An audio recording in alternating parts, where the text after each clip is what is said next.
Welcome to listening to stories on Kevin TV audiobook channel, Chapter 541, Arcane Seduction. I'm going to give Merlin a visit. We might be able to use her heater to keep the barbarians warm. Arad started walking away, and Mira stared at him. Stop by the house first and rest a bit, she called. I will do that later. It's just a 5-minute trip to Merlin and back, Arad replied. If the heater could be deployed to the barbarians, he would want it active as soon as possible.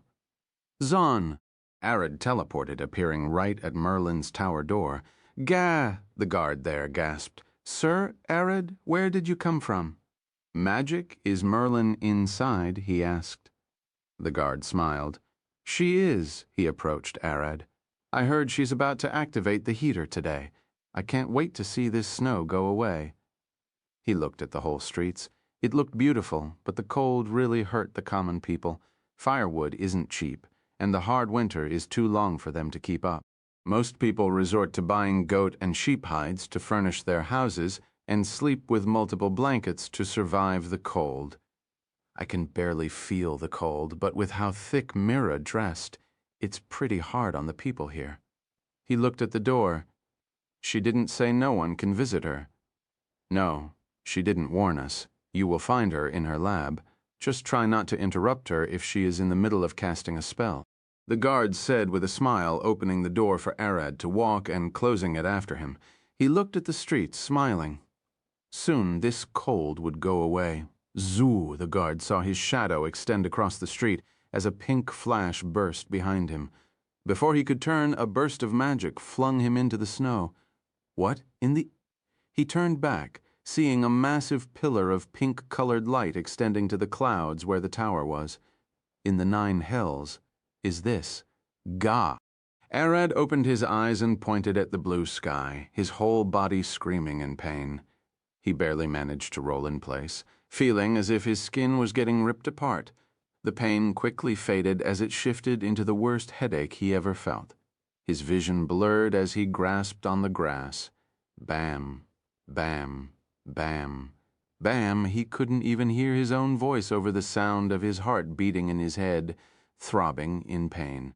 But just as quickly, the pain faded away, and he gasped for air, looking at the endless green fields around him. Where am I? He stood. Mom? Doma? Do you know what's going on? He stood there in silence. Mom? Doma? No reply. He blinked, then looked around, seeing the green fields extending as far as he could see. What? He rubbed his eyes and looked again. It's blurry. He squinted his eyes, trying to look at a grass blade several tens of meters into the horizon. I swear I was able to see hundreds of meters away clearly. What's wrong with my eyes? He rubbed his eyes again. His void eyes, vampire and wormwolf vision both failed to work. Arad sighed, sat down, and looked at his hand. He can't use magic. No matter how he tried, he could void step. I don't get it. I can feel that this place is filled to the brim with mana, but I can't see or control it with my void. He stood. I have to move and look for some answers. He jumped and fell back on his face. Ah, he growled, bleeding from his nose, his face all scratched from hitting the ground. He couldn't get over 2 meters. My strength as well, he growled. This feels like those anti-dragon shackles, he growled, wiping his face clean. But now all my powers are sealed. Arad stood there. This is bad. Crack. As he said that, he heard something behind him. He turned. He saw a naked Merlin looking at him with a blank expression. Merlin, her skin looked too pale, and her mana was far lower than what he remembered. My Arad, she mumbled, opening her mouth. My Arad! Her cheeks ripped apart as her body expanded, growing an extra pair of muscular arms with fire gushing out of her now blue skin. No! Arad turned and started running away as she bolted after him. That isn't Merlin.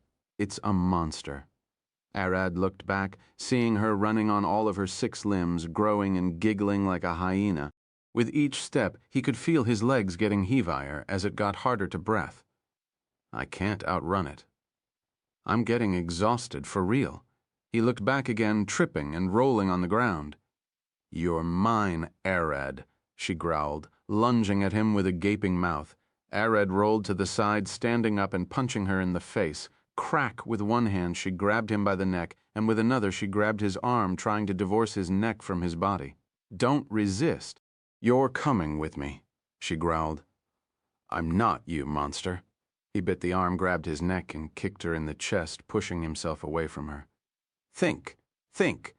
I can feel mana, and there is a monster in front of me. Why I can't use my void?" He glared at her, noticing the flame on her back. "That's right. I can't use my void, my innate abilities." He smiled, waving his hand up. Crackle! A fire spark flashed from the tip of his fingers, leaving a line as he pointed at the monster.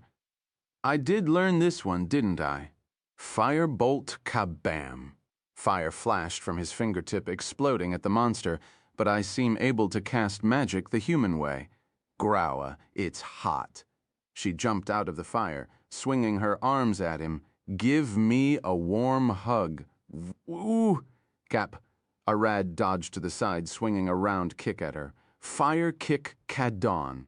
As the fire exploded, she was sent rolling back as Arad stood there, his foot ablaze. "Come at me! As weak as this magic is, I got a weapon." He smiled, sweating buckets, as this was taking a toll on his body. Outside in Alina, everyone had gathered outside the pink pillar, staring at it in awe. "Sir, we got a result." A wizard approached the city lord and Aela, who sat there. "Is it dangerous? Did you find Arad?" "We found no traces of Baron Arad around the pillar." "He must be inside," the wizard replied. "But we know that pillar is. Spit it out." The city lord growled. "That's a labyrinth conjured by Merlin's magic. One of her seems to have failed and activated the labyrinth core she was using with the dragon heart as the core of the heater." He looked at Aela. "This is bad. If it's just a labyrinth, Arad won't have a problem clearing it," Aela said with a happy face. "But there is a problem." He looked at her.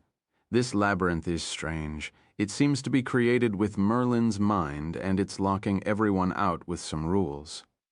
"What rules?" Aela looked at the wizard. "Only wizards can enter, but no one of us was able to. But Arad wasn't rejected. He's a sorcerer, right?" He looked at her. "Yes, Arad is a sorcerer. That means if he's inside, he won't be able to use his abilities. But he should be able to rely on his physical strength. Don't worry." The wizard smiled. "Sir, a ranger approached. We can't send our beasts to scout the inside. That means outside monsters aren't allowed in." The wizard nodded. "Another rule." "This is getting exhausting." Aela blinked. "Arad is a monster, though. Doesn't that mean he has no strength inside?" She started panicking internally. "Father," Abel rushed in, looking at the pillar. "What's going on?" "Merlin spawned a labyrinth," the city lord replied. "No. I meant, why is aphrodisiac magic spreading across the city?" Abel said with a passive face. "The what?" Aela and the city lord stared at him. "Sir." The wizard looked at them. "Isn't it getting a bit hot here?" Librid. The most up-to-date novels are published on Chapter 542, Hot Blaze. Chapter 542, Hot Blaze. "Get everyone out of the city and away from this labyrinth," the city lord shouted, and the guards and adventurers rushed out to help. "Get them out to where?"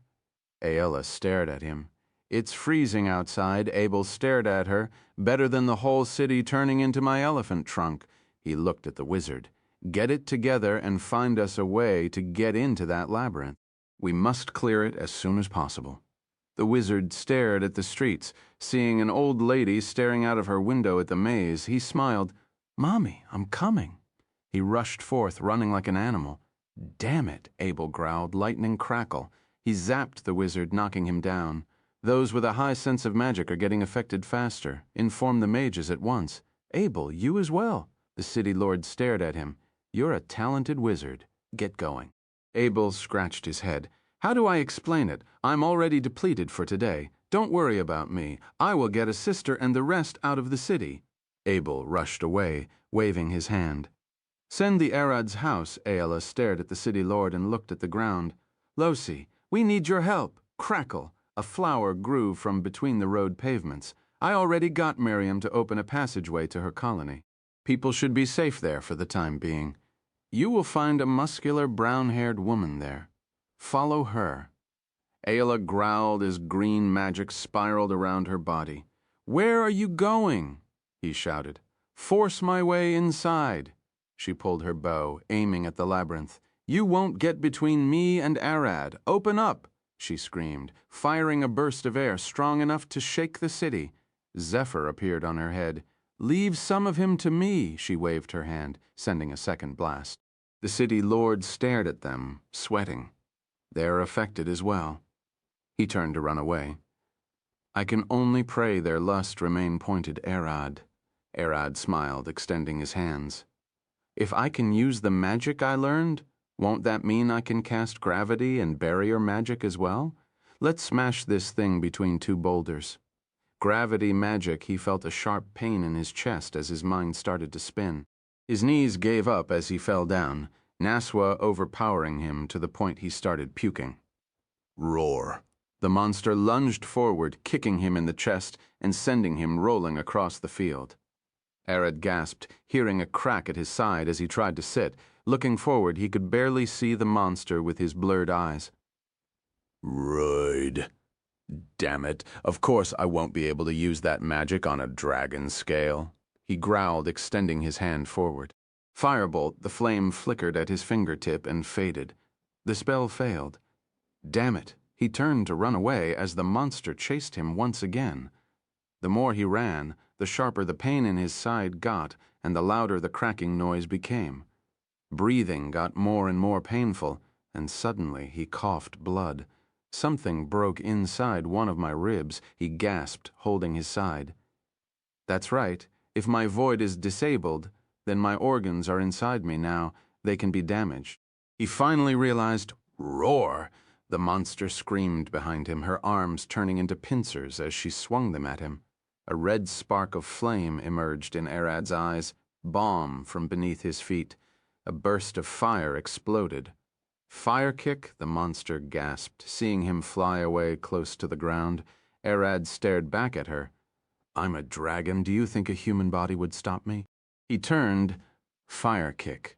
Fire kick flame burst beneath his feet like jets, propelling him toward the monster like a rocket. She swung her claw, but he ducked beneath it, swinging a counterpunch and smacking her in the face. Fire punch. Kaboom! The shockwave exploded into a gust of flame as the monster recoiled back. Arad didn't stop there, shifting his weight aside and lifting his foot, accelerating it with a fire kick. Crack! The monster got blasted away, rolling on the ground with her head charred. Bomb! Arad flew after her, thanks to Amber. "I learned some basic spells." He extended his hand. "Flame blade. Don't ever take her shape again."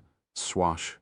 Arad swings the flame blade, cleaving the monster's head with one strike. He quickly turned, stabbing her in the chest and setting her ablaze. At this moment, he doesn't trust she would die just by losing her head. Gah! Arad gasped, falling on his knees as vapor burst from his back. He coughed smoke, trying to cool off. Those spells didn't bother his draconic body, but now that he's limited to a human, he could feel it. "I can overheat and kill myself with this magic. Was it always this hard?" He sighed, trying to rest. "No, I wouldn't know. It's not like those limits mattered to me before." Swash. The monster's body disintegrated into black ash and got blown by the wind, leaving one pink, glowing crystal. Arad looked at the crystal, feeling the mana inside it. This feeling, he lifted the crystal and tried to crush it in his hand, but he didn't have the strength for that. "I'm a human now. I shouldn't forget that." He decided to crack it with his teeth instead. The moment he did that, he could feel mana seeping into his body as his wounds slowly healed. "I know it. This is the same as that one barbarian Gura had." He smiled. "As long as I pick the monsters one at a time, I should be able to survive until I find a way out." Clack! Arad stopped thinking, looking behind him only to see 3 naked Merlins staring at him with passive faces. "My Arad, let me. Suck!" The 3 turned into monsters, shooting their claws at him without a warning. "Barrier," he cried the spell out and barely blocked their attack at the last moment. Crack! The barrier shattered like glass, but it managed to protect Arad as he jumped back, keeping his eyes on the monsters. Gravity magic reverse gravity. He limited the spell to only lifting one of the monsters and to only lift them a few centimeters off the ground. Trying to use more than his mind can handle could get him killed. Firebolt. Boom! Arad then blasted her in the face, standing a few meters away from them with a smile. Barrier magic for defense, fire magic for offense, and gravity magic for control. He smiled. Come and suck if you can. Fire blade barrier. He took a stance, sword and board in hands, ready to fight. This chapter is updated by Bam. One of the monsters jumped at him, swinging her leg with a growl. Arad ducked, swinging the flame sword at her groin. Crack! The other two jumped forward, turning their arms into sickles and swinging at his neck and chest. Barrier clang. Their attacks deflected on the glass-like carapace as Arad smiled. I might lack my power, but I'm still me, thud. He grabbed one of them by the hair, pulling her toward him. Didn't I tell you not to take Merlin's shape?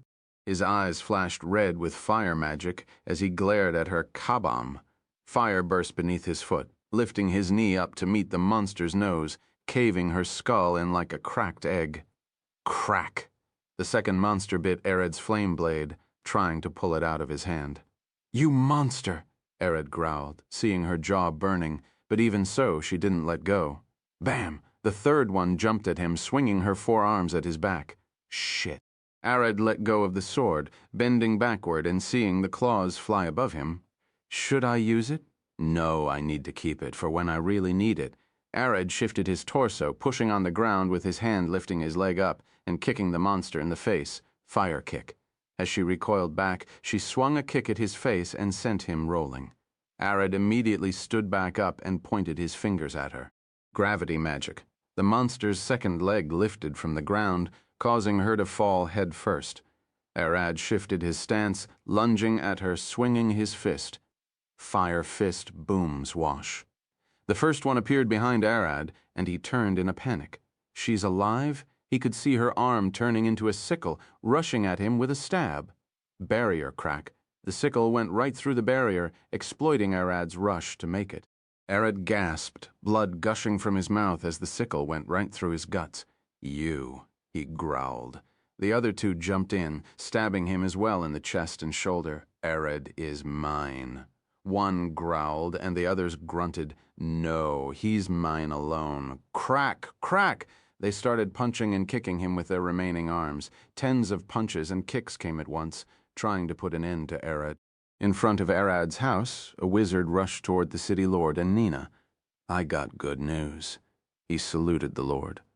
What is it? Is the evacuation complete? Nina stared at the city with a worried face. Yes, we managed to get all the people out of the city and into the ants' caverns, albeit some refused due to fear of the monsters. We managed to convince them.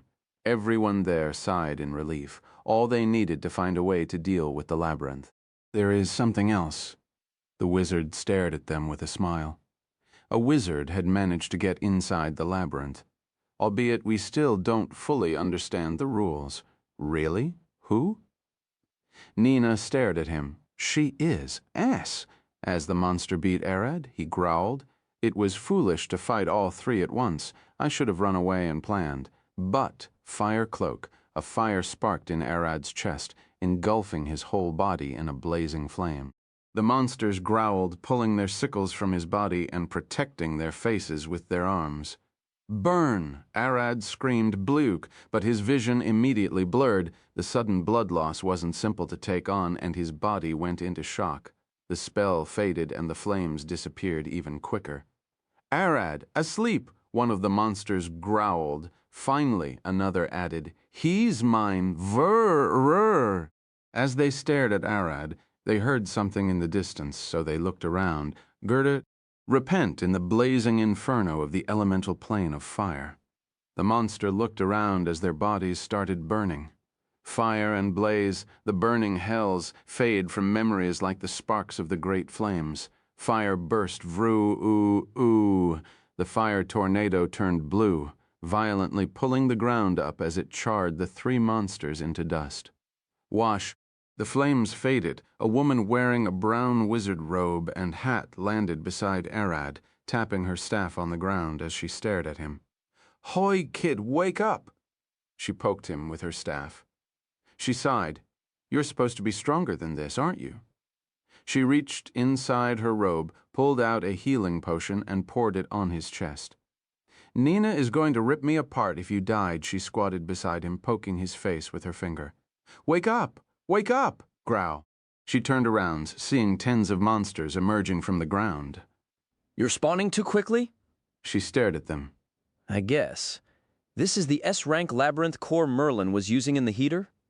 She stood, cracking her neck and pointing her staff forward. 10 layers, each harder than the first. The dragon heart, or Merlin, should be the power source, which means we have to reach the 10th layer to free her. What a pain. The monster rushed at her, and she smiled. From the endless darkness of the abyss, I call forth a torrent of destruction, she screamed. Explosion with a flash, the monsters exploded to shreds, shaking the whole layer and cracking the ground. As the cloud of smoke reached the sky, it shimmered, and a large white tower appeared in the distance, linking the ground with it. The woman smiled. "All the monsters of the layer are dead, so the entrance appears." Arad slowly opened his eyes, confused. She looked back at him with a smile. "Finally up? How weak can you be? I thought you were a whole lot stronger," she approached him. "Well, I do like it when I'm stronger, though." Arad stared at her. "Amber, what are you doing here?" This chapter is updated by Reader Chapter 544, The Weird Mage. Chapter 544, The Weird Mage, Arad sat up and Amber smiled. "Are you okay?" "Yeah," he replied. "Do you know how to get out?" "We can't get out unless we clear this labyrinth," she replied, helping him to stand. "You're strong, so take the front line. I will support you from the back with magic." "You say that." Arad looked at her. "But I'm useless here. I can't use any of my powers." "Most are." She looked at him.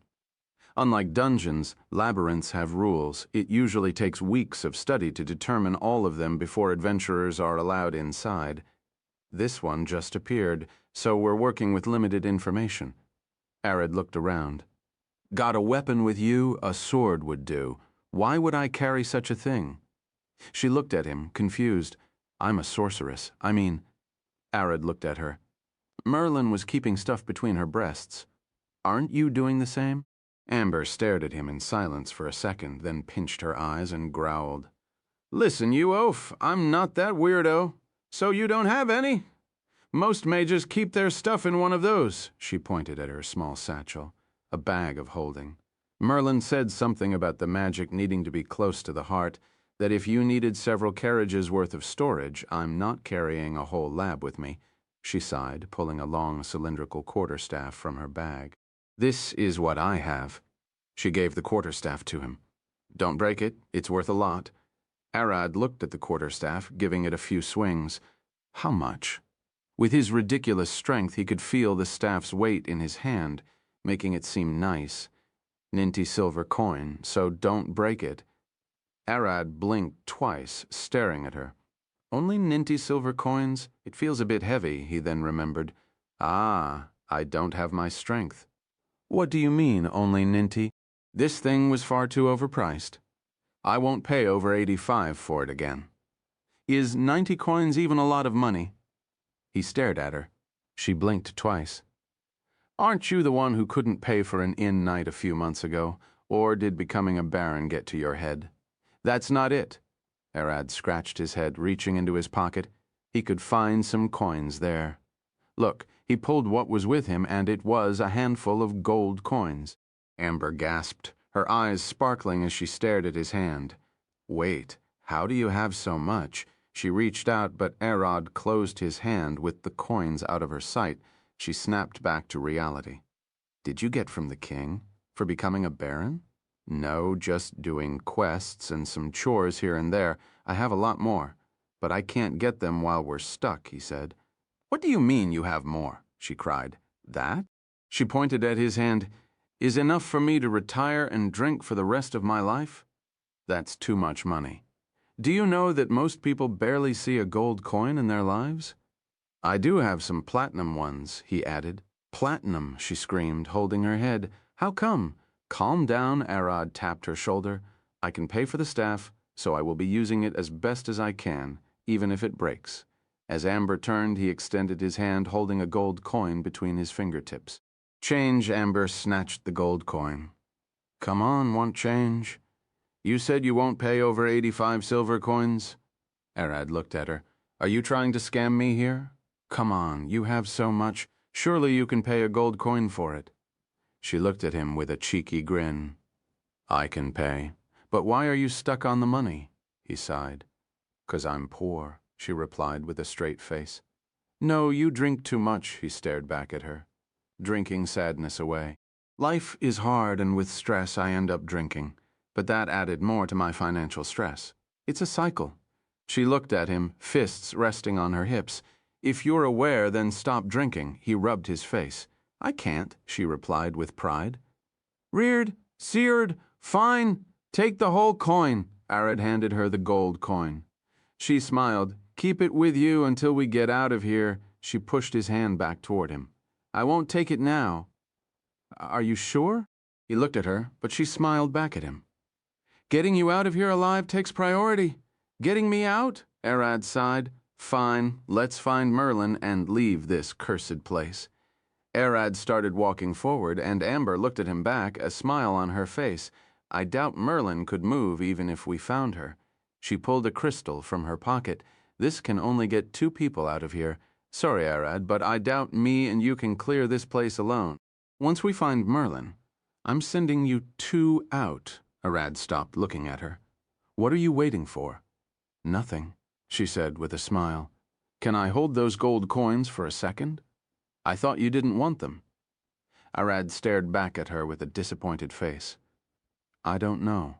I only want to hold them for a while, see how it feels to have so much money, she replied with a grin and an excited smile. Fine. Arad handed her all the gold coins. She stared at them in her hands, eyes glowing. This much gold. It's heavy, she sniffed them.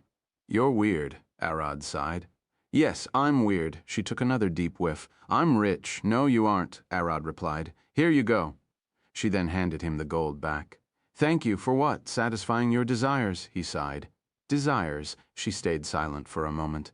No, she cried, pulling her hair with a disappointed face. I messed up. Arad couldn't be more confused at this woman.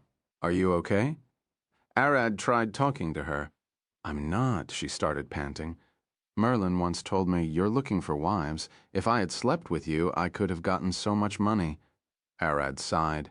What are you now? A pervert, and you're too old for me. No thanks.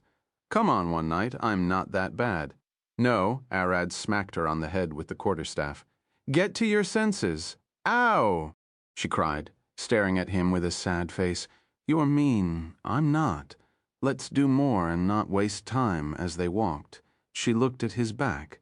Truly, what a missed opportunity. At least I got to feel rich once. She stared at the crystal in her pocket.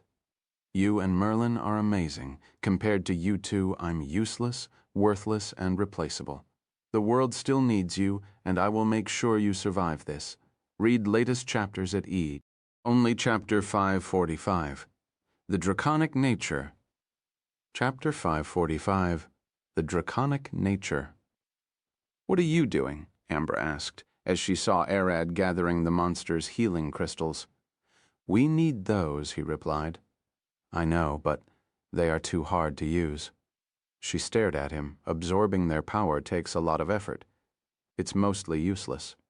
I can absorb the magic if I break them with my teeth, he replied. The heck that would crack your teeth, she gasped, approaching him and opening your mouth. She stared inside, seeing one of his back teeth was already cracked. You idiot, those are as hard as stone. Did you bite one? Yes, to heal, he replied. You idiot, that tooth should be screaming in pain. How are you going to fight like that?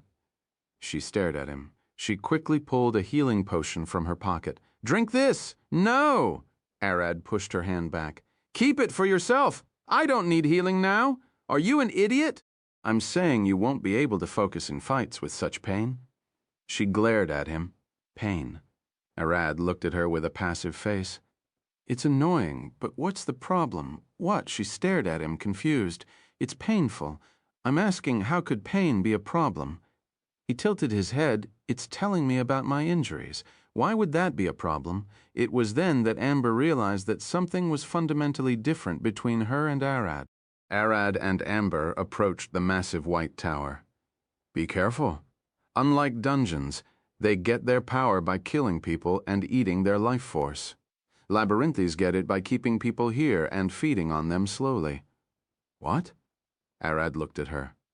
Those monsters would have beaten you to death's edge, then kept you alive with their healing jewels to feed the labyrinth. She lifted her staff. The strongest monster would try to keep us from going higher since it's harder to keep us alive closer to the core. Bam! The ground shook, and a massive naked statue of Arad stepped out of the tower. Juai, Akare, Akare! Amber screamed, wanting to close her eyes but keeping them open. That Merlin, what's her mind doing? She pointed her staff at the 20-meter-tall marble statue. Arad stared at the statue, sweating. I don't know. Don't look at me. We have to fight it, so I'm looking, Amber cried. Her face beat red. I don't care if you see me naked, Arad sighed, walking forward with his staff. But he glared at the statue. You look nothing like me. Rimmerog, what? Amber stared at him. He's too small. Don't say that, she cried. He's too thin. Probably from before I grew older. Unlike Amber's thoughts, Arad was trying to guess at what point Merlin saw him naked, but he couldn't figure it out. He then turned toward Amber. It isn't attacking. He pointed at the statue. Its job is to keep us from going up. If we don't try to leave, he won't attack. Amber pointed. That works for us. Let's prepare an attack. She pointed her staff and started charging a spell from a lightning spark. A fireball merged at the tip of her staff. Bam! The fireball expanded, causing the grass around Amber to burst into flames. Arad stood a few meters ahead of her, ready to block any attack from the statue. Kabam! The fireball started spinning, turning into an oval shape like an egg, then into a long spear. Arad, this won't kill it in one go, so be ready to block a counterattack, she said, sweating. Got it. Arad started spinning the quarterstaff, barrier, Kanak. A crystal wall appeared ahead of him. Here I go! Boom! Amber released the fire spear, and the statue started to move immediately, taking one step and bending forward, pew. The fire spear missed, barely grazing the statue's head. You missed? Arad gasped. Crack! The statue squatted down, swinging a low kick at Arad. Arad jumped in place, pointing at the statue's second foot. Gravity. Crack! The statue's kick hit Arad's barrier, shattering it. He lifted his arm to block the hit. Bam! The moment he took the hit, his feet were already out of the ground, so he flew away. Zor! The statue's second leg pulled by the same force, sending Arad away as he already caught it with gravity, magic, creak. Magic. The statue tripped with his foot getting pulled and he fell head first, its neck cracking under his weight. But it didn't shatter.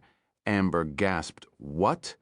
Crack! Arad's body smacked on the ground, spinning midair with blood splashing. His left arm shattered, and his right arm dislocated from the pull.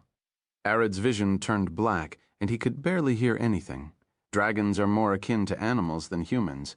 They don't show pain and weakness as it makes them look like prey. Crack! Arad cracked 2 crystals he was hiding in his mouth and jumped. Whoosh! The statue fist flew beneath Arad. He dodged the attack at the last moment. Amber swung her staff, redirecting the missing fire spear toward the statue. Gora! The statue growled, swinging his arm to catch Arad. Barrier gravity. Arad cast a barrier close to his feet, jumped on it, then used gravity magic to make him levitate a few millimeters above the ground, pointing his staff back, flamethrower. Using the spell like a jet, he propelled himself forward, skating on the statue's arm until he reached its cracked neck. At the last moment, Arad jumped from his barrier and spun midair, swinging his open palm at the cracks. Slap, crack. Ah? The shock wave made the cracks bigger as Arad used his momentum to roll away from the statue. Pew! Amber's spear pierced the statue's neck, exploding it into pieces. Did we get it? Amber rushed toward Arad, finding him half unconscious on the ground, bleeding. You idiot! She pulled the potion from her pocket and started pouring it into his mouth. She looked at the smoke. I'm sure I heard something. As the smoke cleared, she could see a naked Merlin lying in the dust with a happy face. It's you, Amber cried. Updated from Erber, Nick Chapter 54. A new ally, but she's useless. Chapter 546. A new ally, but she's useless, huh? Amber stood and approached Merlin. She picked a stick and started poking her chest from afar. Goo! Merlin growled, rolling away. Mom, 5 more minutes. Wake up. Amber started poking her like a kid tormenting a worm. Pervert wizard, wake up. Amber lifted the stick up. Swash! A small flame burned the tip, turning it into a red-hot amber. Pish! With one poke at her side. G-I-A-A-A! Merlin cried, rolling away. That stings! Finally awake, Amber stared at her, disappointed. What am I doing here wasting my life on you? Hey? Arad woke up, sat up, and turned toward them. Ah, Merlin! Where did you come from? Amber stared between them in silence for a second before jumping between them. Arad, don't look. She spread her robe covering Merlin. Ara? Merlin looked down. I'm naked, aren't I? So what? Arad asked. Is something wrong with her being naked? You aren't to say that. Amber growled at him. She saw me naked enough to make that stone thing, and she even rode on my back. Why would she care if I saw her naked? Arad waved his finger. Gravity magic, he lifted Amber's legs off the ground, causing her to fall. Now that you mentioned it, Merlin thought, remembering how she rode on Arad's back in his draconic form. He's practically naked all that time. I did ride on your back while you were naked. What relation you two are in? Amber shouted, her eyes darting between them. She spies on me all the time with magic, Arad pointed at Merlin. That's probably how her mind made that statue. Oi. Amber turned toward Merlin, pulling her by the neck. You pervert wizard. How could you spy on someone, let alone someone we know, an ally? That's an invasion of privacy. She started shaking her like a jug of milk. No, she had 2 of those on her. Reed Eitsico? He's a rare specimen, Merlin cried, choking. It's like watching a rare bird in the wild for magic. I would take that over mages cutting me apart, Arad said with a passive face. You shut up, kid. I'm sure this pervert had other motivations up her ass. Big ones. Amber glared at her. Can't deny that, Merlin growled with a shaking face, but I have big motivations up my chest as well. You're choking her, Arad called Amber. This pervert still jokes around. She's fine. That won't kill her. Amber growled, dropping Merlin down with a grunt. You better drop that act of yours immediately. I will think about it, Merlin giggled. Arad sighed, taking his shirt off. It's bloody, but you can wear it. Amber seems to be distracted by you being naked. Amber sighed. Well, that would. Hold up, she cried, seeing Arad topless. Why are you stripping? She cried with a red face. I'm giving her my shirt. Arad looked at Amber, confused. I mean, you weren't wearing only one in the freezing snow, were you? She cried. I was. The cold doesn't bother me, Arad replied with a passive face as he handed the shirt to Merlin. Merlin looked at the shirt and sniffed it. Arad's scent. She took a deep whiff. It reeks with blood. Why sniff it? Amber rushed in and snatched the shirt from Merlin's hand. Human sense of smell is weak. Arad looked at Amber as if stating the obvious. As a dragon, Arad identifies people by sight, sound, and smell like most animals do. But on top of that, he can also identify people based on their magic, the tremor they feel when walking, and their thoughts. Hoy, you? How defenseless can you be? Amber stared at her, but she fell silent, staring at him topless. Holy abs, are those 12? She cried. See, how can I not spy on those? Merlin giggled. They look delicious. She was starting to droll. Right. No, I mean shut up. Cooger, Amber growled. Since you're here, time to leave. No need for us to clear this whole labyrinth. Amber reached into her pocket about to pull out the teleport crystal. I can't leave, Merlin said with a serious face. Amber paused. What did you say? I can't leave. Look at me, Merlin replied. She's empty, Arad said. It was then that Amber realized Merlin doesn't have a single drop of mana in her body. She's a manaless human. How come? Amber cried. This labyrinth is smart. Merlin wore Arad's shirt. Ara! Look, it fits me like a really short robe as expected from the huge Arad.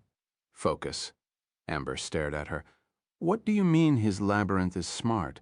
It knows humans care about their lives. All of my and Arad's powers are sealed at the top layer with the core. Merlin looked up. She let me and him here in hope we would give up and leave without our powers to survive. Doing that would allow this labyrinth to absorb that power and grow stronger. Amber scratched her head. That's kinda smart.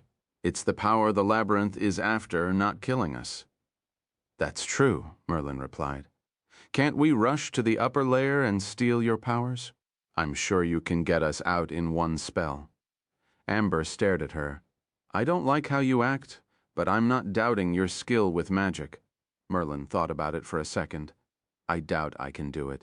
This labyrinth is resistant to my magic, since it was built with it after all. Then what can we do? Amber scratched her head. That doesn't matter. We get her power, then I send her and Arad out. This is the only solution. But, Merlin smiled, looking at Arad. The labyrinth is scared of Arad. It was really trying to kill him and be done with it. Scared of me? Arad looked at Merlin with a passive face. A labyrinth is scared? Amber gasped. I mean, Merlin looked at Arad with a smile. With his power, he's more terrifying than me. He could probably rip this whole labyrinth to shreds in a second. Arad can. Amber stared at him. He can. Merlin stood with a smile. Well then, shall we go to the second layer? Arad stood cracking his neck. I'm motivated now that we know Merlin is safe. Arad Merlin jumped at him, hugging him from the side. Come here.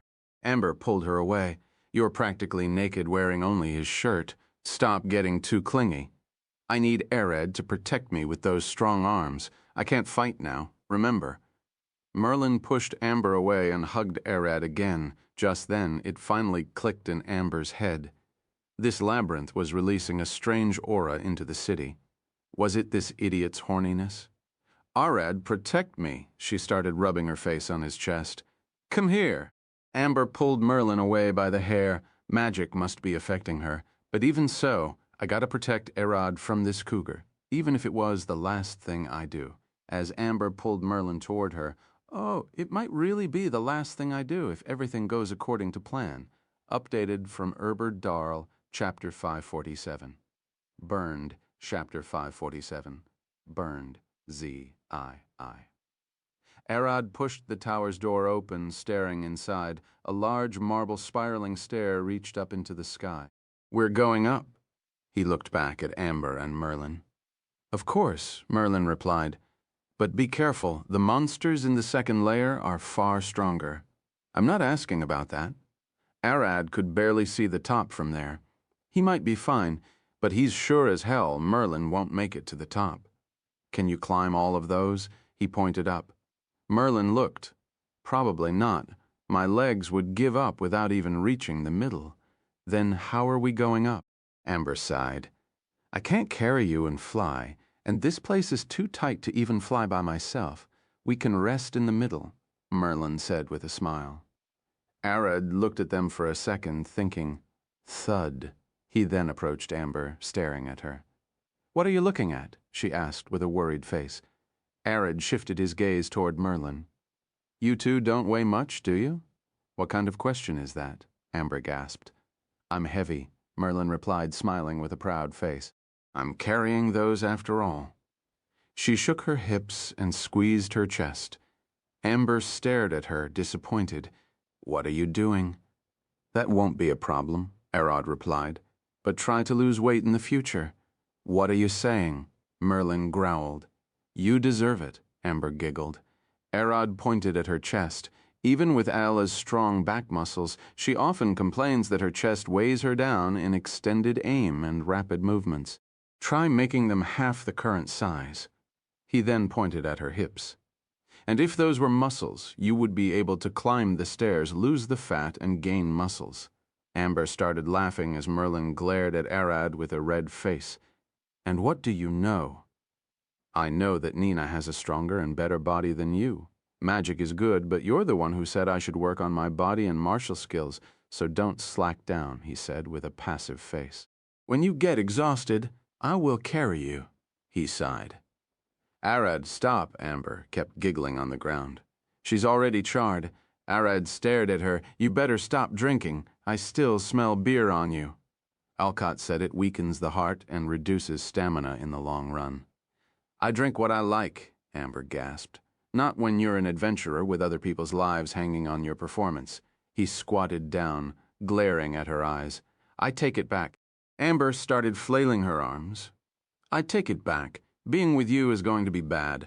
I will make sure you drink far less, and you're going to train more. His eyes quickly shifted toward Merlin, and she looked away. Merlin scratched her chin, forgot. He's a dragon and has different values. Strength is their thing. Fine. Merlin and Amber sighed. It was true that they couldn't get to the second floor in any reasonable amount of time without Arad carrying them. Clack. They started walking up, and the stairs didn't seem to end. Arad, how did you smash that statue? I thought you lost your powers, Amber asked. Dalla's slaps. They worked since I only needed to send a shockwave through the cracks to make them open up, Arad replied, looking back at them. Dalla, the S rank? Merlin stared at him. When did you meet her? When I went to the Elvish kingdom. She's working as a maid for the queen and her personal guard. Burled. Amber gasped. I heard nothing hurt more than her attacks. You don't say? He sighed. Did you fight her? Merlin looked at him with a teasing smile. I would have loved to see you slapped around by a maid. For real, those slaps hurt like hell, but I slapped her back until she started crying, he replied. No mercy, Amber sighed. Why would she need mercy? She's an adventurer's and S rank. It's disrespectful to go easy on her. He looked at them. If we fought? Merlin stared at him. Would you slap me? You're a wizard. I would blow you with a fireball, he replied. Beat them with their specialty. Is that some kind of pride? Amber approached Arad. No, I'm learning from them, and the best and fastest way to test my skills is against their masters, he replied. And it was then that Amber understood another fundamental difference between herself and Arad. Arad doesn't care what he uses as long as it works. That is why he never sticks to one fighting style. He isn't afraid to try new things. Merlin approached Arad as well. I would be discouraged if you hit me with a fireball that I would crawl into a ball on my bed and cry. Crying won't help you, Arad replied. Instead, work on a barrier that stops that spell. Doing that would prevent you from feeling that sadness the next time. After several minutes of climbing the stairs, Merlin and Amber quickly reached their limit, barely able to stand. I can't. Merlin sat down. My thighs are burning. Amber sat beside her. You're growing old, Merlin glared at her with a grin. I don't want to hear this from you. Amber glared at her. It has nothing to do with age. Arad turned toward them. Nina's grandma would put you two to shame. What? You met her family? Merlins stared at him. Yeah, Arad replied.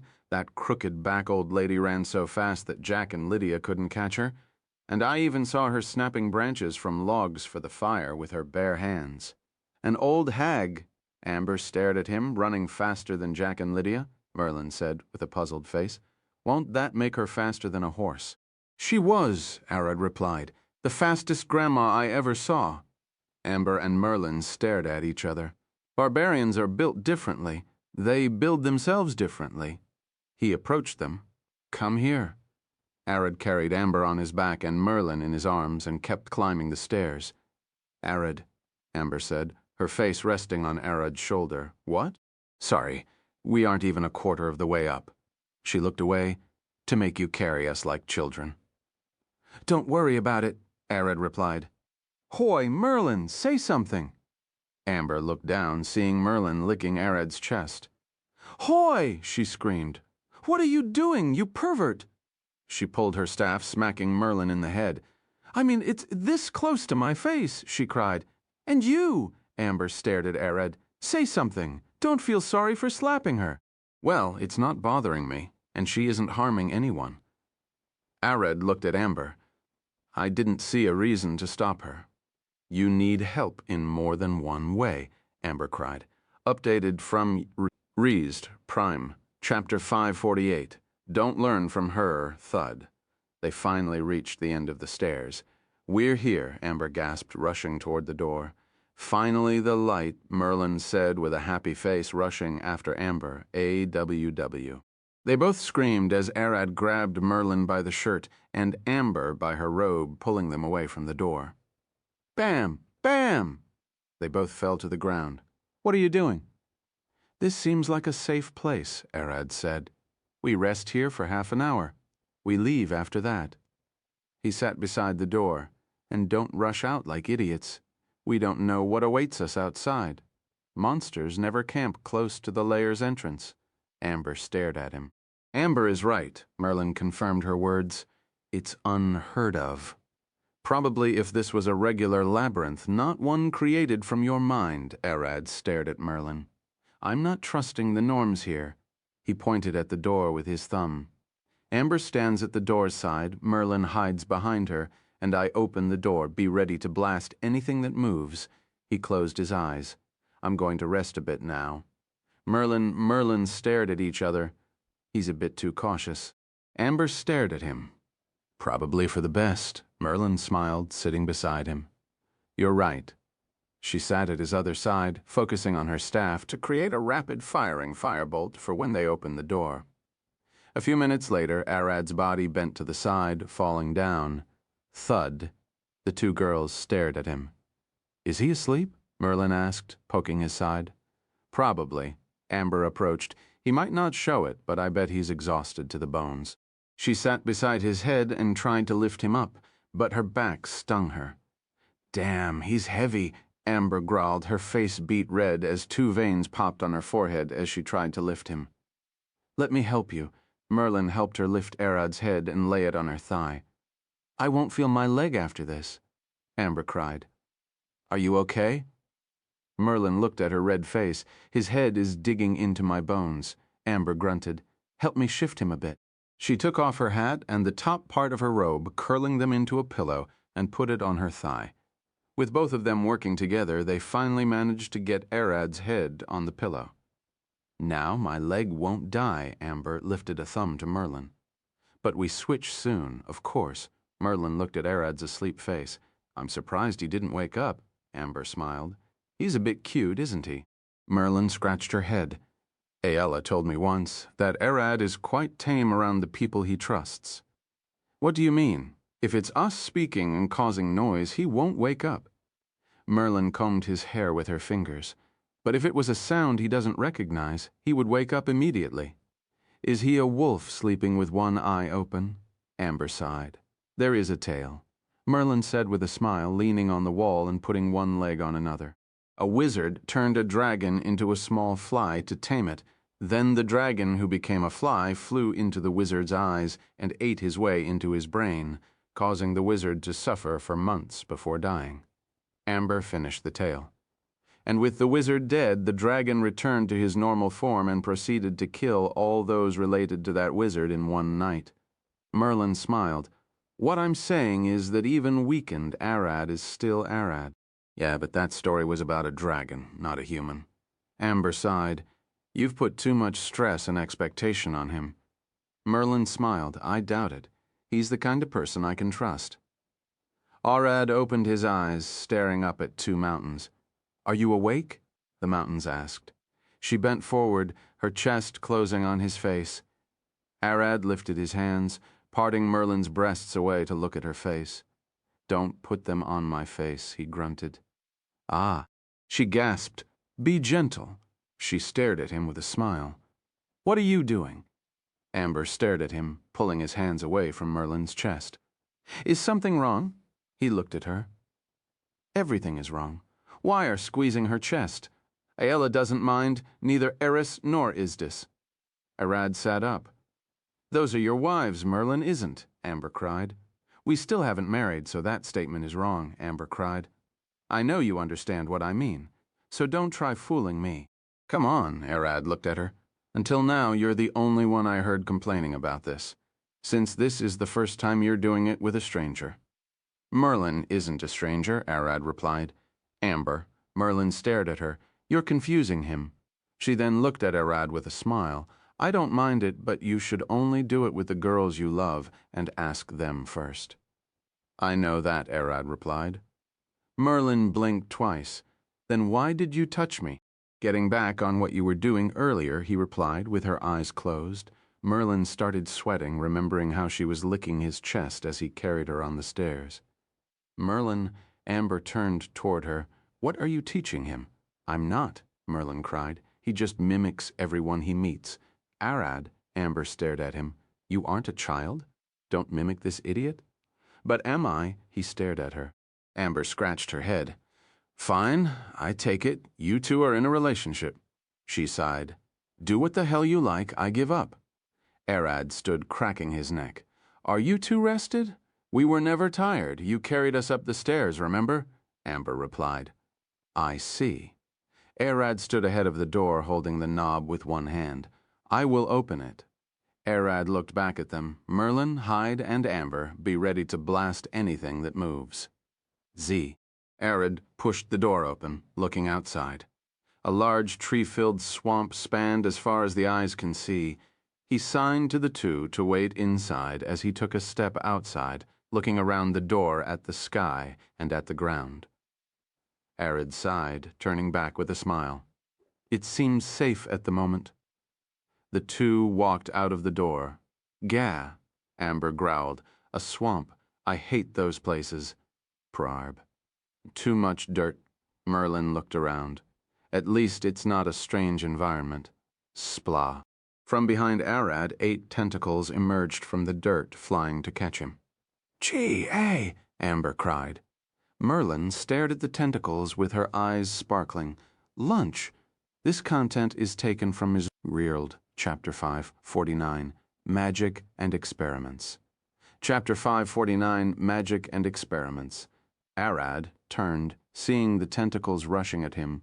What? He gasped, swinging the quarterstaff and deflecting 2. Thud! Thud! The remaining tentacles grabbed and started dragging him to the mud.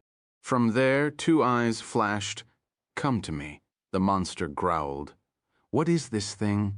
Crack! Arad stabbed the ground with his quarterstaff, holding still. It's lunch, Merlin said with a smile. Catch it. No, we won't. Amber growled, pointing her staff at the monster. Firebolt, firebolt, firebolt. As they burned, the tentacles let go of Arad and retreated to the mud. Don't let your guard down, Amber shouted. It will attack again, Slap. A tentacle emerged from the ground and snatched her, swinging her in the air before slamming her into the mud. Amber, Arad shouted, pointing his quarterstaff at the tentacles. Firebolt, firebolt, firebolt. The tentacles dodged the spell. They won't get him twice. Clap. Several more tentacles emerged from the ground, tying Arad in place. There is a second one? He growled from the mud. A third octopus monster emerged, putting its 8 tentacles together. Crackle! Lightning flashed between them, charging as the monster pointed at Arad. This thing can use magic? Amber growled, waving her staff to cast a spell. Crack! Electricity shocked her, causing the spell to fail. This bastard. Arad pulled on the tentacles, trying to escape, but he got electrocuted as well. The third octopus got ready to kill Arad. The labyrinth knew he was the most dangerous and shouldn't let him live now that he was pushing higher. Thud. Merlin stood between Arad and the monster, extending her arms. No, you won't harm my Arad, she shouted. Get back to the stairs. Arad growled. You can't fight, I won't, Merlin screamed. Shoot me, you monster, you idiot. Arad growled, trying to escape even harder. Crack. The monster shot his lightning bolt at her, but at the last moment, Merlin's tearful and worried face shifted into a nasty, evil smile. Clap! With her hand, she caught the lightning bolt. The monster froze in the blink of an eye. The lightning bolt shattered into 3 pieces and turned into stone spears. Ba-ba-bam, and Merlin fired them at the monsters, blasting their heads open. You dare hit me with my own magic. Merlin stares at the dead monsters. You sure don't know who you're messing with.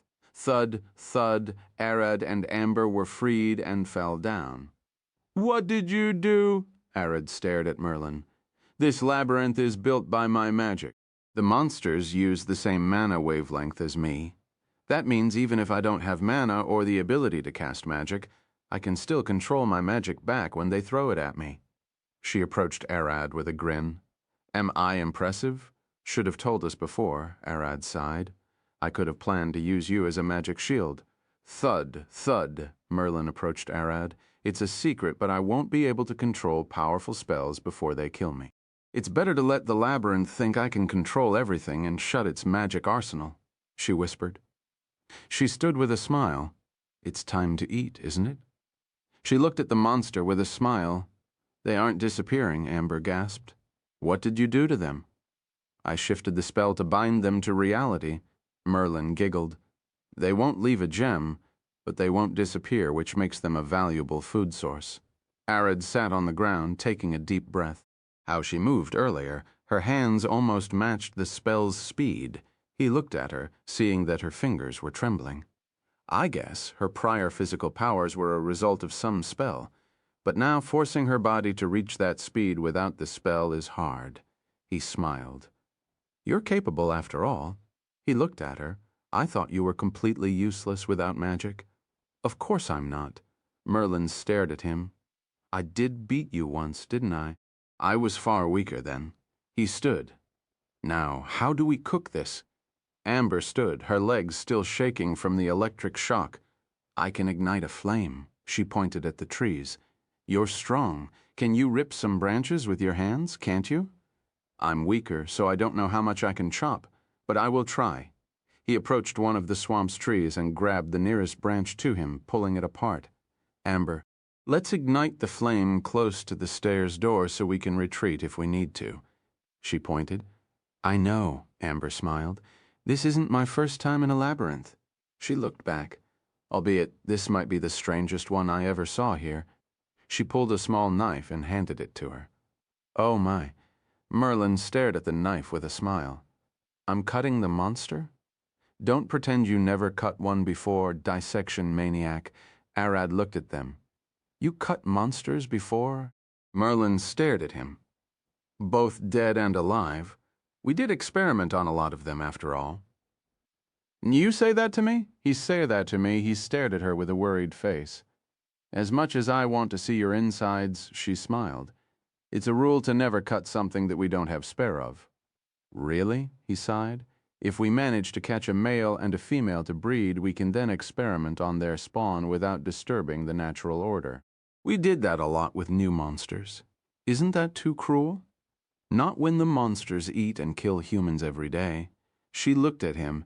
Humanity's only power is knowledge. If we don't take every advantage we have, monsters will keep stomping us to the end of time. She stared at him. You know that, right? Arad remembered how Vlad ate a whole city and how his fight with She trampled the barbarians' land. You won't blame us for experimenting on some vampires and dragons to protect ourselves, do you? Do what you like, Arad stared at her. It's survival of the fittest, after all.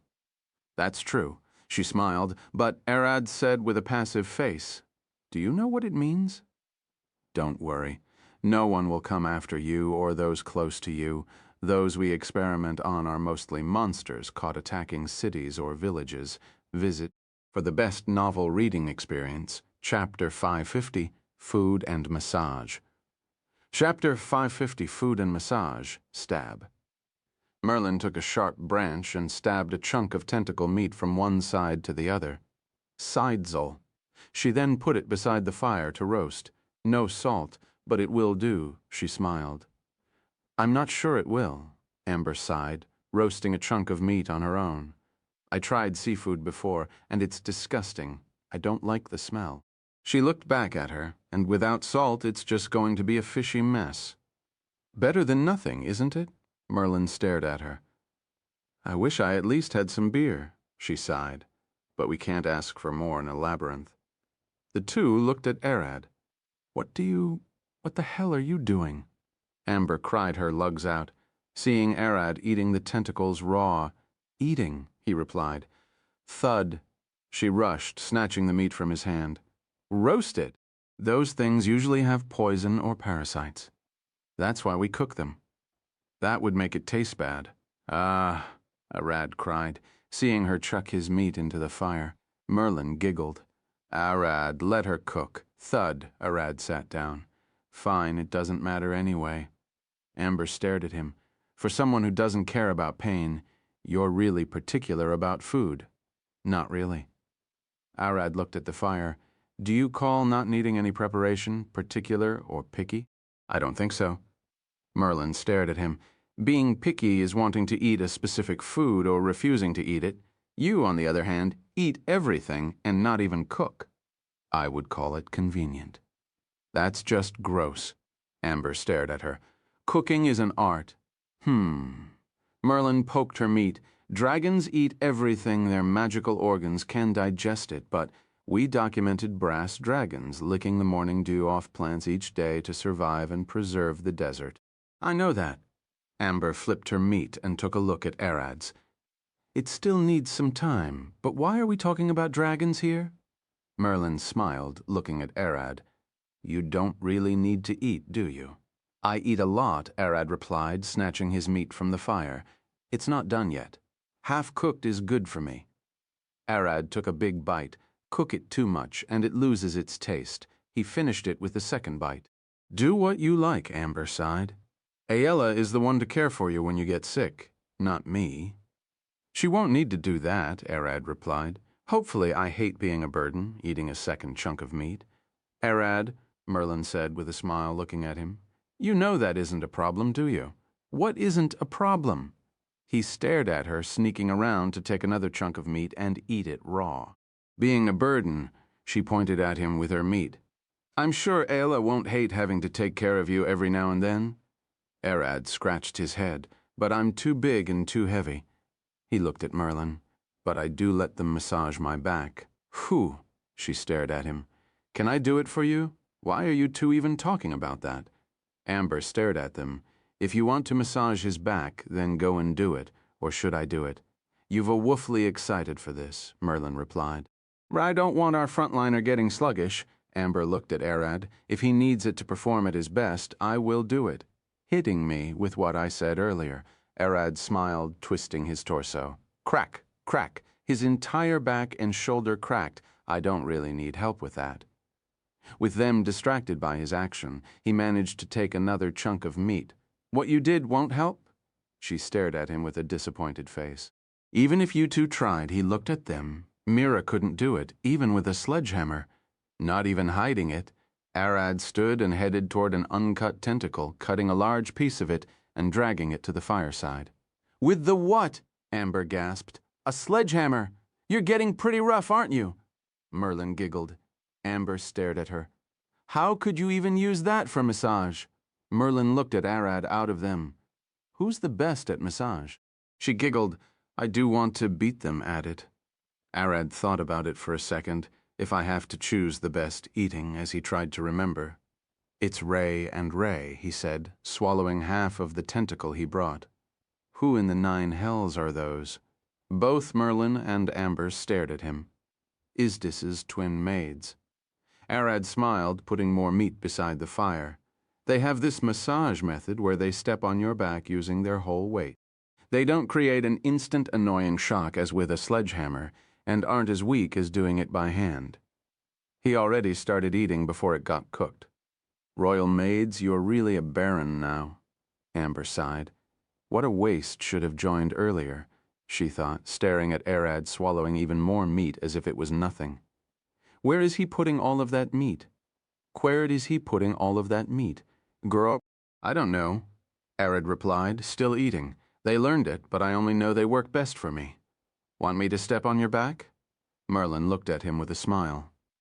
Probably not before learning it from them, Arid replied. Let's have them show you how to do it when we get back.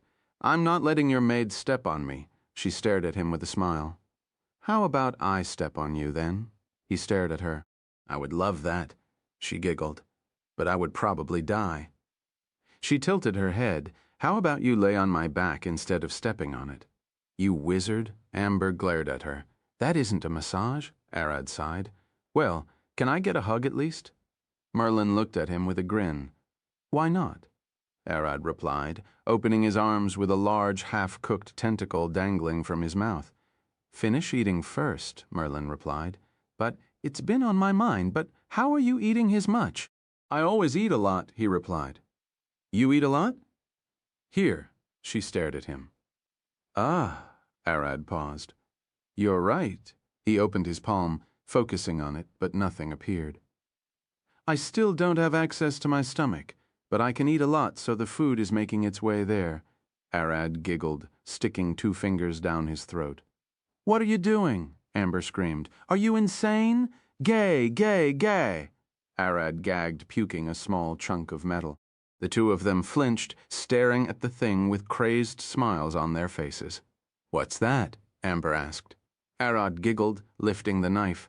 As long as it fits in my throat, even without magic, I can puke what I stored out. The exploding nipple knife. Merlin smiled. An artifact. This chapter is updated by... Arad smiled. I didn't know I could take it out without my power. The biological link between your mouth and stomach is still intact. Merlin stared at him. So this maze can steal out power but not things that are essential for biological life? I tried to pull the adamantine sword, but the handle kept getting stuck. Arad looked at her. That knife is the biggest thing I can pull out. Sadly, I don't have any weapons or potions that are smaller than that. I mean, you have other knives that size, but that's the strongest thing you can pull. Merlin sat beside the fire. Besides the damage, that weapon doesn't give us any way to make clearing this place any faster. What does that thing do? Amber looked at the knife. The magic in it is a bit scary. The exploding nipple knife, it does what the name implies. He smiled, waving it. 1 poke and your nipples go boom. Keep it away from me, she jumped back, and Arad chased her. Come here, we need to test it. I'm not. Throw that thing away, she cried. Watching them, Merlin giggled. You 2, we better group up, she waved her hand to them. Do you feel it? The 2 stopped running. Amber could feel a shift in the labyrinth's magic. It's like the wind changing direction and getting colder. With him standing there, Arad could feel a faint tremor in the ground beneath his feet. A lot of monsters are coming. It took a while for them to adjust, Merlin said with a smile. You have to protect me this time. They aren't playing around. Bam, bam from the dirt. Tents of octopus emerged. They gave up on magic and want to kill us with sheer numbers. From behind the monsters, a large being emerged. A half-octopus, half-human with Merlin's naked upper torso as the human part. That's the big one. Arad looked at her. The monster smiled. Arad, she giggled. Those horse faces in the first layer failed to catch. But you're mine now. I know what you say, Merlin nodded with a smile. But Arad is mine. I'm not handing it over, half-slimy octopus. Big talk magicless wizard. The octopus queen glared at her with a twisted smile. Your day's already ended, and it's ours now. Thank you for giving birth to us through your magic, but it's high time you died. You have children? Arad stared at Merlin. No, Merlin stared at him. You an idiot? Amber stared at him.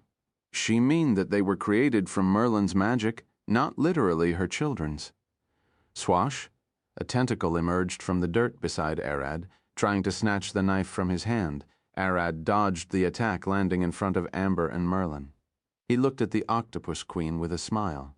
This knife is useless against the small octopus monster. They don't have nipples. He glared back, opening his mouth and pushing the knife down his throat. But you? He stared at her exposed chest. The queen giggled. I heard you earlier. She stared at Merlin's chest. Mine aren't as big as hers, but they are firmer just the way you like them.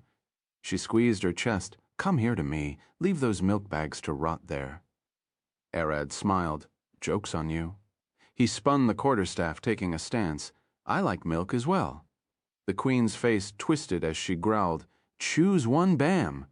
Arad rushed forward, ready to take her down. Kill the women and bring me Arad alive, the queen shouted with an enraged face. Arad ducked beneath the wave of tentacles as amber fireballs flew above his head, exploding at the monsters. Thud, thud, as Arad ran forward. He quickly approached the end of the cobblestone pavement around the stairs. I love this fool, the queen smiled. The moment he steps in the mud, it's his loss. The octopuses were used to swimming in that mud, even through the cobblestone, so they could attack even close to the stairs. But Arad and the rest were different.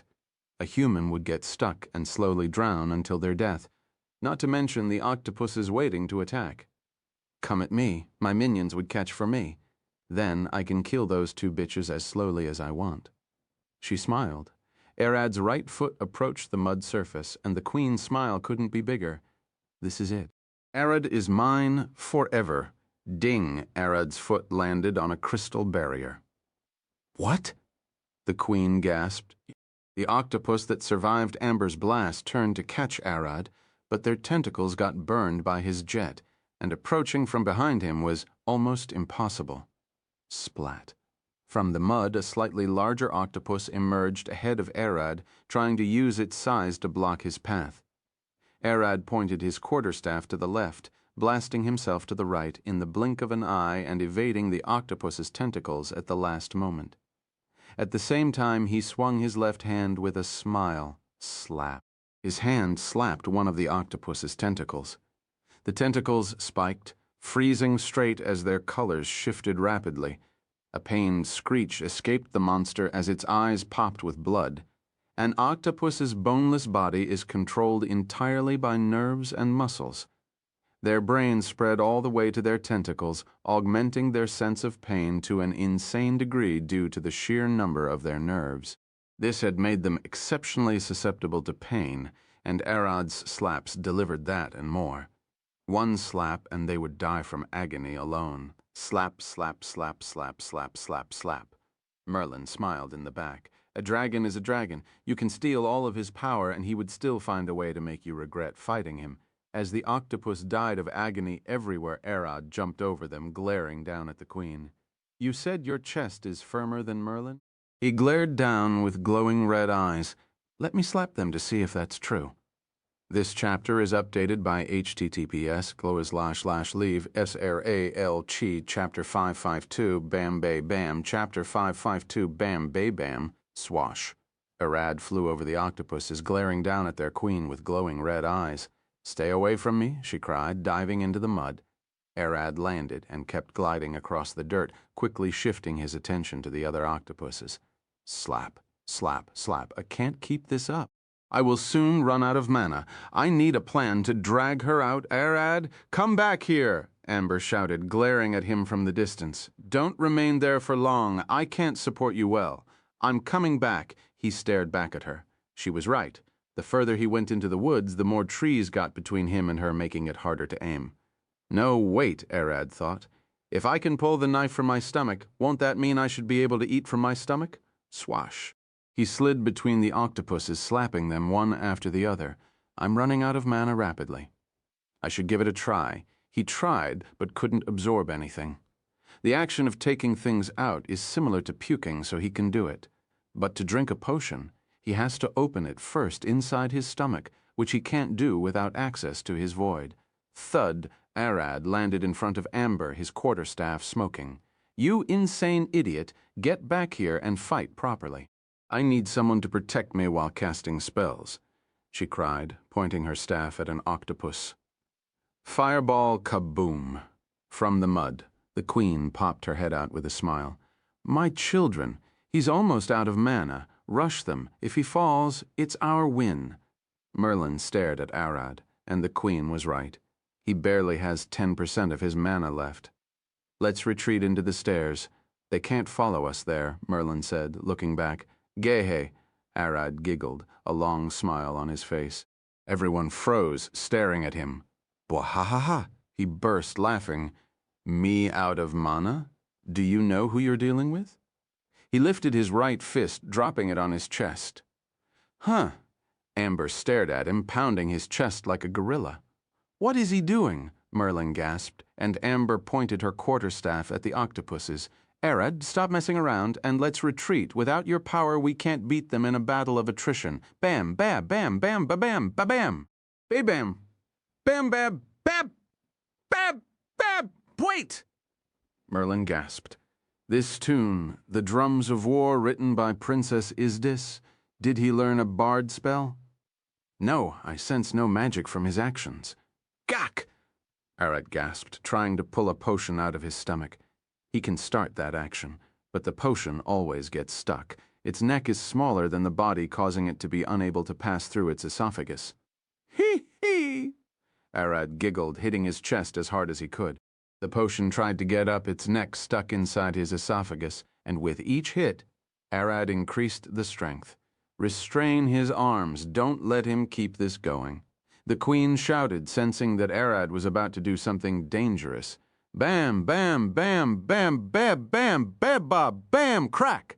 From his continuous violent hits, the potion neck stuck in his esophagus cracked, spilling the content back into his stomach. Merlin gasped, seeing Arad's mana charge immediately. Swash. Arad immediately flew back into the battlefield, slapping the octopuses left and right. This bastard, the queen growled. Even with all of his powers sealed away, he's still a pain to deal with. Merlin smiled, an extreme life form. Dragons don't think like humans, and that is why this labyrinth is scared of him. Just like me, it knows he's someone to reckon with. Ch! The queen growled. Fine by me. Come here. I will face you myself. She emerged from the mud. Arad, don't take her bait, Merlin shouted. She wants to drag you into the mud when you run low on mana. At some point, Arad would run out of mana again and have to retreat. It was obvious as day that she aimed for that moment to capture him. Shut your trap, wizard. The queen growled. This isn't your place to speak. Want a one-on-one fight? Arad smiled. Fine by me. He flew at her. You idiot. Merlin and Amber shouted at the same time, baffled by Arad's inability to see the trap ahead of him. You will lose, Merlin screamed. Nah, I'd win, Arad said with a smile, swinging his palm at the octopus's queen. The queen giggled, sending her tentacles at Arad. Arad spun his quarterstaff, dodging the first tentacle and gliding on it toward the queen. Swash! She swung another tentacle at his head, but he deflected it with his fist. G.A. The queen screamed, seeing Arad's palm rushing toward her flesh. Splat! With her other tentacles, she splashed the mutt at him, dampening his slap. 2 arms can never match 8 in close combat, she shouted, unleashing a barrage of bludgeoning slams with her 8 tentacles. Arad swung the quarterstaff as he stood on his barrier and deflected all attacks by using it like a sword. I trained with someone that seems to have 100 arms. Arad glared at her with a smile, remembering how fast and unpredictable Alcott was crack. Arad smacked her in the face with staff, and she jumped back with her tentacles. It seems you're stronger than we expected, she giggled, but I still have more to show you. Mud rushed from the ground and engulfed her body. Waves of mana started rushing out from the cocoon. Arad immediately pointed his staff at her. Firebolt, firebolt, firebolt, firebolt, firebolt, firebolt, firebolt, firebolt. Knew it was bad the moment he sensed the magic, but the mud acted as a protective layer against his fire. Hee, the queen giggled. Let's see if you can keep up now. She stood in a humanoid shape with her tentacles extending from her lower back like tails. Crackle! Lightning crackled from her tentacles as she looked at Arad with a grin. Be wary, those sting. Arad lifted his fist, beating on his chest. Bam! Bam! Bam! Bam! Bam! Bam! Bam! Bam! Bam! Bam! Bam! Bam! Bam! Bam! Bam! Bam! His mana recovered. Then his wounds healed as he broke potions down his esophagus. Crackle! Flames sparked from his skin as he stood facing the mud octopus queen with a smile. I'm the king of this land, and you aren't one of my queens, he glared at her with a grin. I'm the queen, and you're going to be my king, she giggled, pointing all of her tentacles at him. Read latest chapters at your at thwack. Arad immediately lifted his foot, kicking her in the face. Fire kick. She flew back, landing on her tentacles, kicking my face. She waved her hand, and the mud beneath Arad's feet formed into spikes, rushing at his chest. Barrier clang, the spikes bounced off the barrier, and Arad lunged forward, swinging his palm down. The queen dodged Arad's slap. She's weary of those. Even if she could get hit with the staff or a kick, allowing those slaps to get in is the only thing she won't let slip through her guard. Swash! Swash! Arad waved at the staff, swinging at her chest, arms, and legs, but she dodged the attacks, dropping one of her tentacles at his head. Bam! He blocked the staff, sending a kick at her. I won't fall for the same move. She dodged, grabbing his foot with her tentacle and swinging him up and back to the ground. Now you drown. She giggled, but lost the smile faster than she made it. Arad landed with his hand on a barrier he created, swinging both of his legs at her face and chest, getting a solid 3 hits in. As she took the hits, she swung a kick at his face as well, sending him flying back. He's getting faster? No. His moves are slowly losing all unnecessary movements. He's getting used to his weaker body by the second tap. Arad landed on a barrier and lunged forward with a burst of flame beneath his feet. The queen took a deep breath. We're closely matched, but I have more limbs. As long as I don't get hit with a slap, he's the one to fall first. VFF. She spun her tentacles, sending 8 consecutive strikes toward Arad in the blink of an eye. Arad created a small barrier on the ground and used his quarterstaff and a burst of flame to jump into the sky, evading all of the attacks. Mid-air, he threw his staff up and reached with his hands, taking his boots off with one move. They're getting in the way, but I might need them later. With one motion, he threw the boots back toward the stairs and fell toward the queen, his quarterstaff falling behind him. The queen stared at his bare feet for a second. Don't tell me he can. She moved back. Kids, get him. Several octopuses rushed forward, swinging their tentacles at Arad. Tap. He landed on one of them, smacking 2 with his staff, kicking 2, and slapping the one beneath him.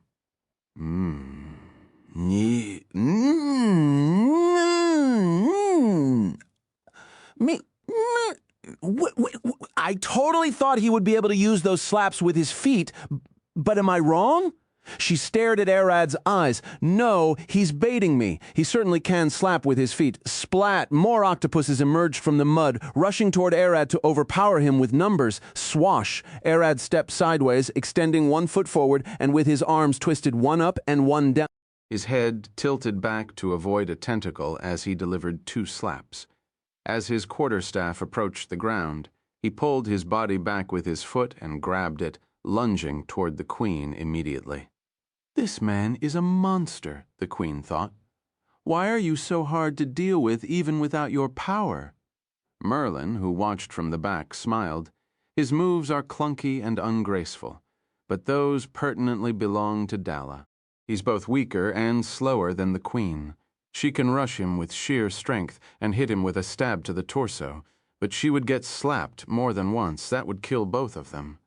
His hands and feet are the weapons keeping the queen at bay and what he intends to kill her with. She saw Arad catch the quarterstaff and block 2 tentacles' attacks. He uses the quarterstaff to magnify his power with leverage when he needs it. Never forget that he could use fire with all of his limbs. The queen must remain wary of the flame. And there is the trump card in his stomach. That knife. He's impressive, Amber said, as she mowed down the octopuses with fire. Is he a monk? I never saw one fight like that. He isn't, Merlin replied. Those moves are a janky mixture between Olcott's moves, Dalla's slaps, Nina's aggressive nature, my gravity magic, whoever he got the barrier from, and your fire magic. She smiled. And look closely. Amber stared at Arad's hands and legs. Wait, why is he swinging like that? He's already trying to move his limbs like the octopus's tentacles, albeit his bones are getting in the way. Merlin said with sweat dripping across her face. He's a copycat, but a genius one. Arad approached the queen in the blink of an eye, but she jumped back. He bent down, scoping mud with his hand and splashing it at her face. What's your game? The queen growled as she swatted the mud away with her tentacles, seeing him rush after the mud, holding the quarterstaff like a greatsword in a wrath stance. She dodged the downward swing. What are you trying to do? Arad immediately switched his grip and thrust with the quarterstaff like a spear 3 times at the queen's face. She dodged and dived into the mud, appearing several meters away. Jack, Lydia, and Eris, he isn't letting anything he saw go to waste. Merlin couldn't hold back her smile. Risk nothing, get nothing. The queen stared at him as she dove again under the mud. Arad was standing on his barrier so he couldn't feel the tremors of her swinging underground. SBLT Arad turned the moment he heard something pop behind him and swung a slap. It connected, but the one there was an ordinary octopus, a pawn. At that moment, the queen emerged behind Arad. She latched into his neck with her thighs and used her arms and 4 tentacles to hold Arad's arms in place. Her other 4 tentacles held his legs in place. Ah ha ha ha, I got you. She glared at his face. Gas. Arad opened his mouth wide open, taking a bite off her thigh.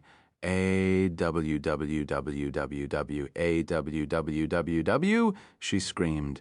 But that only agitated Arad more, causing him to start chomping her flesh like a wild dog. You like me that much? She growled in pain. I'm an octopus, remember? And I love you as well. Splash! A burst of black ink squirted from her vagina as she transformed back into her half-octopus form, blinding him for a split second. At that moment, Arad found himself facing the one beak all the octopuses had, biting right through his shoulder and chest. Arad! Merlin screamed as the queen dragged Arad with her into the mud. Updated from iPort Seer. Chapter 55, Tenacious Body. She got him. Amber growled, pointing her staff toward Arad and the queen. I call forth a blast of crimson red. Flare burst, a massive fireball emerged in front of her staff, shifting in color to blue before blasting forward with a loud whistle. The queen pulled Arad with her and dived into the mud. The mud dried from the fireball's heat as it exploded into a blue rose of flame. The octopuses nearby got burned to a golden-brown crisp, releasing a sweet smell as their insides became perfectly cooked. Gash! Amber gasped, panting as smoke gushed off her back. She stared forward, sweating. The bitch dodged. Amber, stop attacking.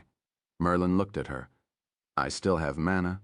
She started forming a fireball. I can burn them all. You're overheating. Use more spells and you will burn yourself. Rest for a few seconds. Merlin started fanning her with her shirt. Hee, the queen giggled, her eyes poking through the mud. Your man has fallen, and you're unable to fight anymore. She emerged with Arad's unconscious body in her arms. You will die here. She pointed at them with her tentacles. My children, eat them alive. Give him back. Amber growled, the skin around her eyes cracking with fire gushing out. Before I cook you, her eyes flashed with a dark orange light as mist started gushing out of her back. The queen stared at her. You cook me? The thick mist started covering the swim as Amber took a step forward, the mud drying instantly beneath her feet. Gah! Arad opened his mouth and licked the queen's chest, terrifying her. You're awake? She gasped, but at that moment it was already late. She could feel a sharp thing poking her nipple from Arad's throat. Boom! Her breasts exploded in a splash of blood as Arad pulled her down by the hair, swinging his palm down at her face. Slap! With that single slap, he smacked her body down in the mud as her body spasmed from the mortal wound and the pain. Arad lifted his foot up and dropped it on her head, shattering it. Arad stood there panting. Thu, he spat aside, tastes like mud. At that moment his vision blurred and he fell beside the dead queen. Her body then disintegrated, leaving only a massive gem. The other octopuses ran away as the queen fell, and Arad lost consciousness and started sinking. Fush! Amber cooled down. Arad? She screamed, pointing her staff forward. Flamethrower. The burst of flame dried a path of mud toward Arad's side. I'll help. Merlin picked a branch and rushed after Amber to drag Arad out before he drowned. Amber pulled from his arms while Merlin tried to pull him with the stick. After a tiring 10 minutes, they finally managed to drag him out. How heavy could he be? Amber sighed, her arms hurting. Come help get the gem back. I can heal him with it. Merlin extended her stick toward the gem floating above the mud. That isn't Arad. Let me try this. Amber extended her hand and unleashed a burst of fire, drying the mud around the gem. Nice job. Merlin reached out with a smile and picked the gem by hand. How is he doing? She then asked. Isn't breathing, but his heart is still beating. Amber stared at Arad's shoulder.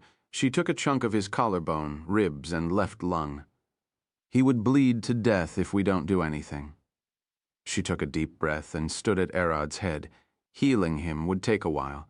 Help me drag him to the stairs. Of course, Amber stood, and the two of them dragged Arad all the way to the stairs, laying him inside. After they finally put him down, the two dropped to their knees, panting.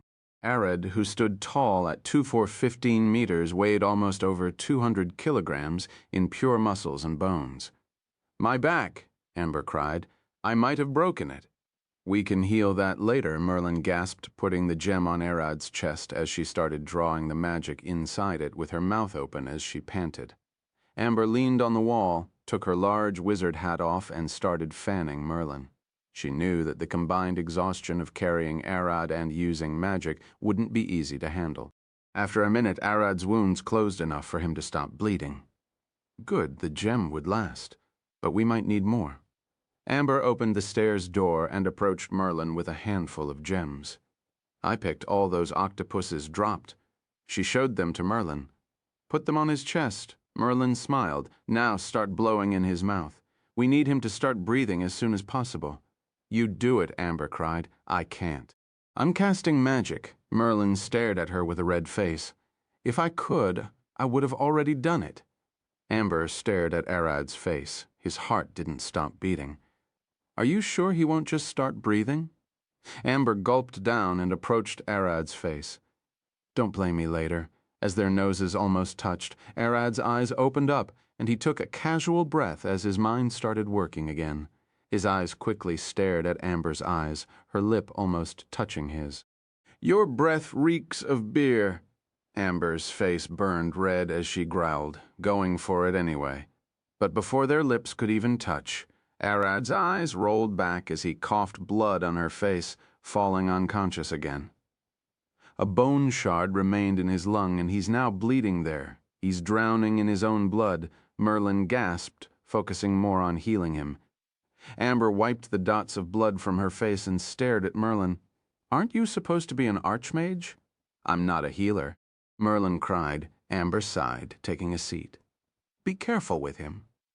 1 minute later, Merlin smiled, closed the wound. Now do it. Amber stared at her with a suspicious glare. He won't wake up again, or would he? Do it. I don't care. Merlin stared at her. Amber went down to do it again, but Arad's arm moved at a blinding speed, smacking the ground beside her leg and flipping him over. Amber hair spiked up in surprise, her soul almost leaving her body.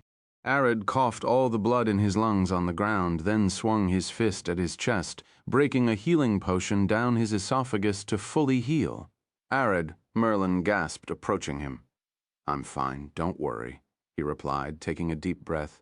I can live for a while without breathing. He then turned to look at Amber, who sat there with a sad face, almost crying. Are you okay? He asked. I thought that hit me, she gasped, fully aware of what would happen if Arad's palm touched her. I might have wet myself. Read latest chapters at 55. We need water? Really? Merlin stared at her and then looked at Arad. Don't look at me. I barely woke up, he sighed, standing up. It doesn't matter, does it? It does, Amber cried with a red face.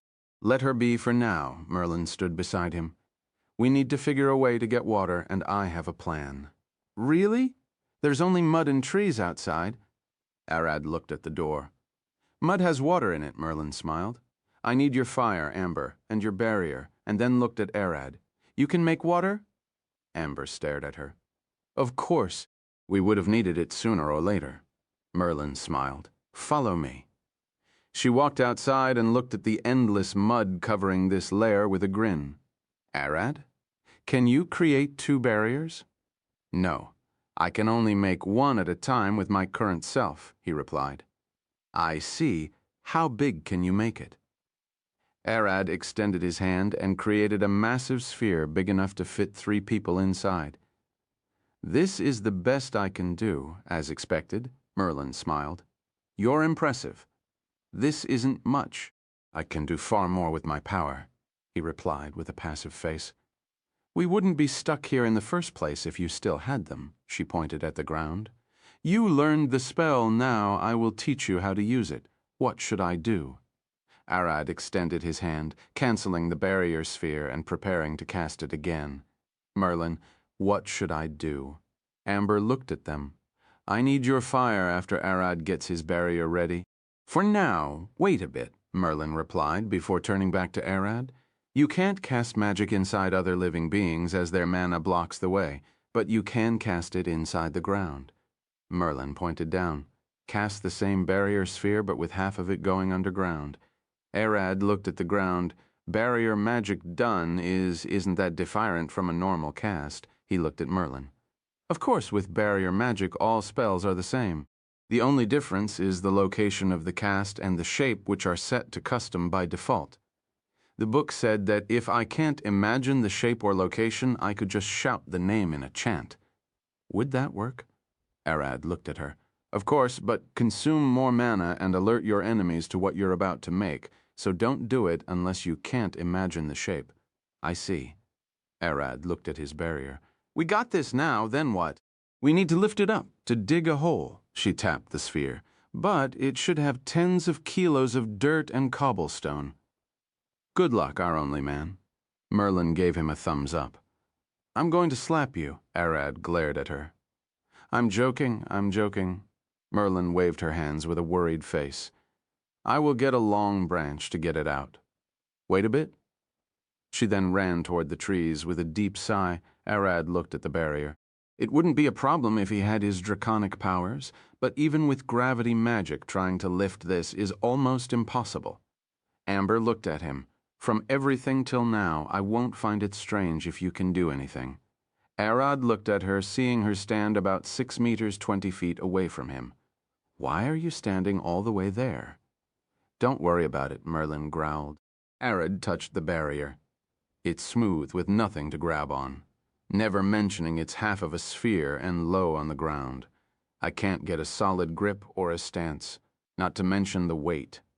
I'm back, Merlin called, struggling to drag a large branch toward them.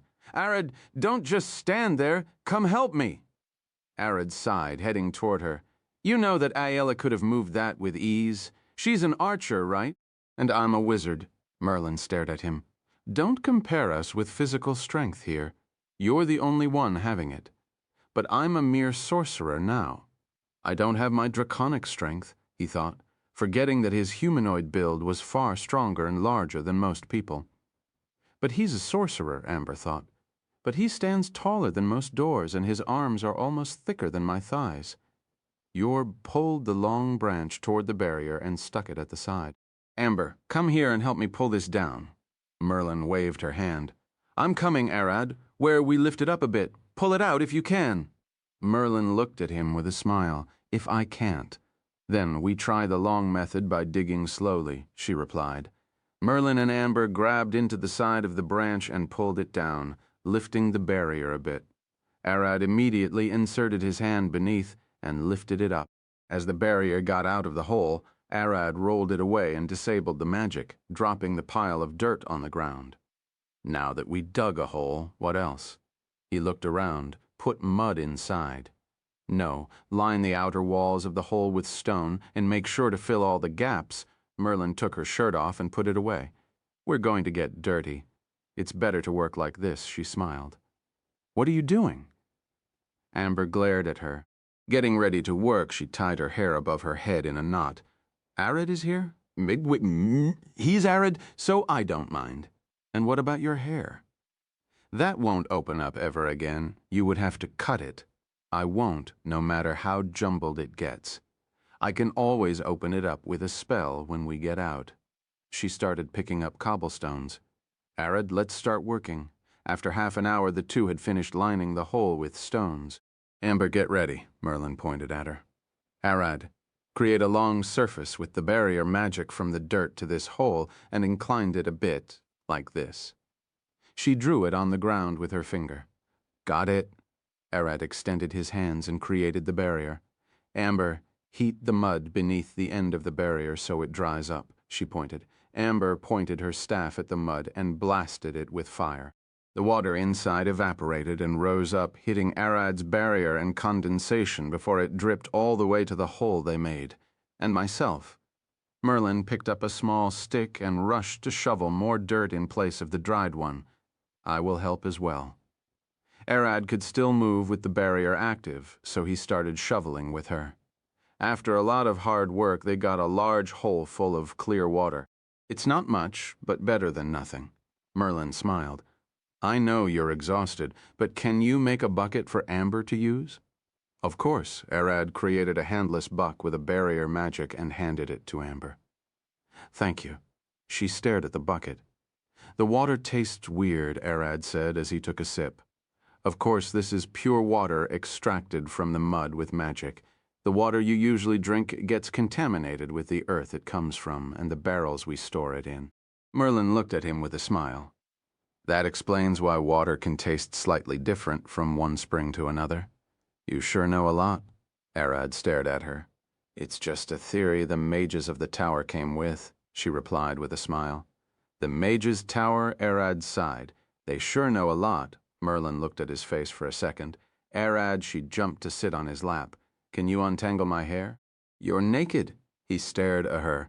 Go, wear the shirt first. I can't wear it with my hair like this. It will get stuck. She smiled. Can you untangle it? Fine. Arad sighed. Updated from Reed. Quorum Chapter 556, Shaking Souls. Chapter 556, Shaking Souls. I'm done. After about an hour, Amber returned. She found Merlin walking around with her hair untangled. You managed to get it undone? She stared at her, surprised. With that tie, I can't imagine doing it without magic. Merlin giggled. Arad did it. He's surprisingly good with his hands, she replied. Now give me the bucket. I need to wash Arad's shirt. Amber handed her the bucket, remembering that the shirt still had Arad's blood on it. Arad's hands are large. Are you sure he didn't use magic? She smiled. He's quite skilled. Not me, Arad said, sitting at the door. It's the girls. I did watch Ray and Ray do Isdis, Aella, and Eris's hair a lot. Only Mira seemed to prefer doing it on her own. You learned just from watching? Amber stared at him. I tried once, but I almost pulled Ella's hair out of her head. It's been a while since I touched hair to comb it, Arad replied. Merlin took the bucket and picked up Arad's shirt to wash it while Amber kept talking with him. Did any of them show you how to untangle hair? No. Arad looked at her. I watched enough to be able to do it on my own. Do you know it's scary? She looked at him, smiling. How fast you learn? Amber, Merlin called. Can you dry it with your flames? I can, but... She looked at Arad. Is that okay? It might get damaged. I don't care. It's just a shirt, Arad replied. If you say so, and you have money, so that shouldn't be a problem. Amber smiled. Really? Merlin looked at the wet shirt in her hands. I thought you would object a bit. Dragons are known to be possessive about their stuff, and this shirt isn't cheap. Merlin thought. How much was it? It's made of demon spider silk, so it cost about 4 gold coins, Arad replied, and Amber stared at the shirt with a pale face. You don't dry those with fire. Oh my! Merlin looked at the shirt with a smile. I knew it looked a bit too good to be cheap. Amber flipped the shirt over and over but didn't find a single marking. Why is such a thing looking like a rug bought from the used market? It doesn't have a single marking for its maker. The shop I bought it from seems to have been owned by a noble. And that man was at the court when I talked with the Queen. It seems they didn't want troubles, so they left it stamp-free like what they make for the Queen. Arad explained. No. Amber gave the shirt back to Merlin. I'm not drying it. You won't find another shirt like this. Don't waste it. I have 5 similar ones, Arad said, staring at her with a passive face. Shut up, Amber growled. They all look the same, so don't worry about damaging that. The important thing is Merlin not getting sick.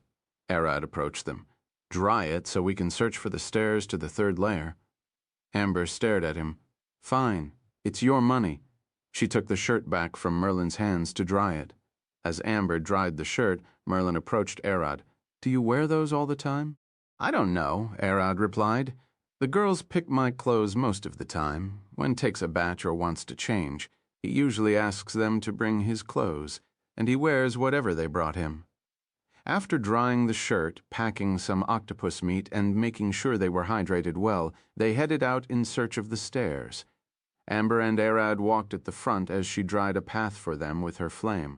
There are still some of those monsters around, Amber said, seeing some tentacles in the distance.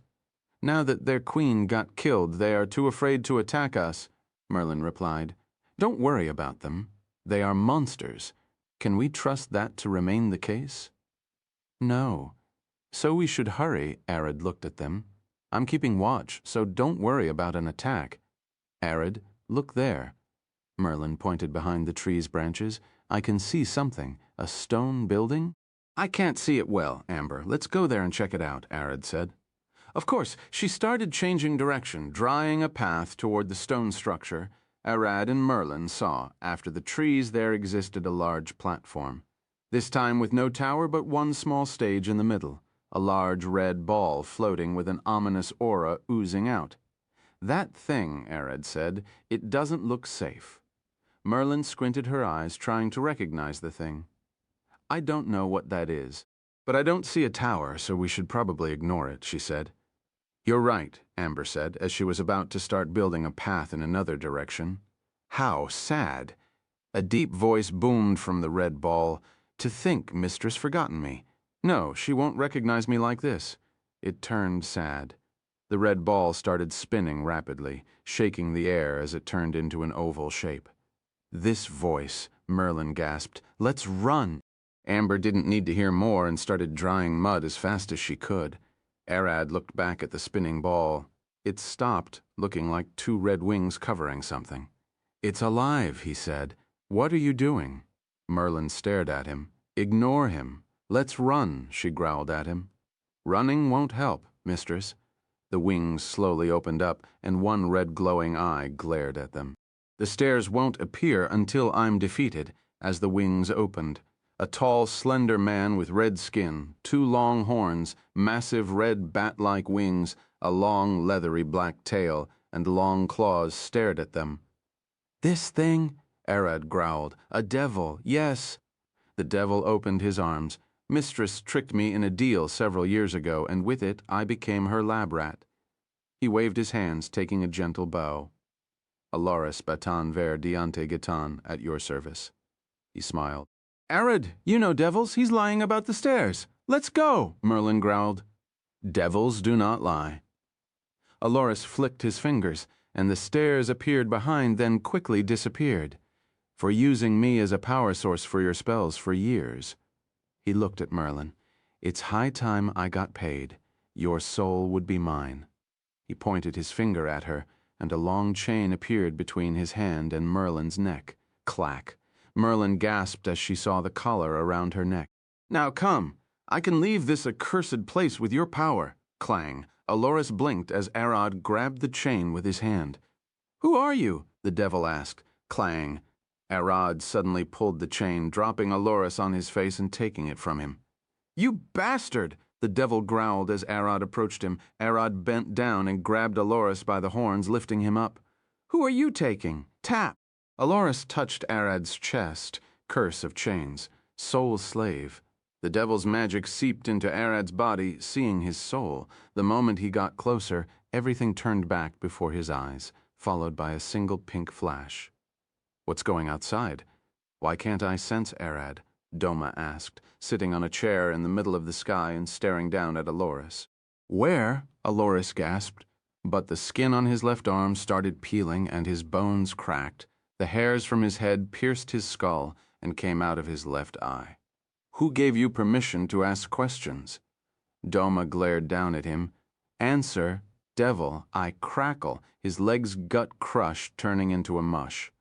An answer to my question never starts by I unless you're intending to say I don't know, and I don't count that as an answer. She lifted her hand, extending her palm toward him. It's my fault for asking maggots that crawl in the world's biggest dumpster, she said, and the Aloris's body started twitching. I see, Doma grunted. Arad is stuck in a labyrinth created by a failed spell from Merlin. What a pain. I seem to be stuck on the 10th floor with the rest of his power. She glared at the devil. But since you tried to touch Arad's soul, you also touched mine. She waved her hand. You won't get back to the hells. The devil's body smacked left and right everywhere, turning into minced meat as Doma watched.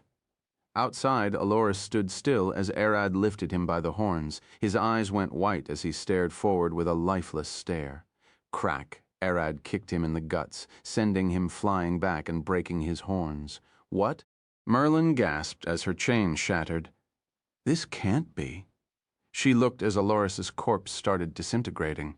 She approached. Dead, Amber gasped. What did you do to him? She rushed toward Arad. I don't know. I just kicked him, Arad replied. Chapter 557, The Stairs to the Third Layer.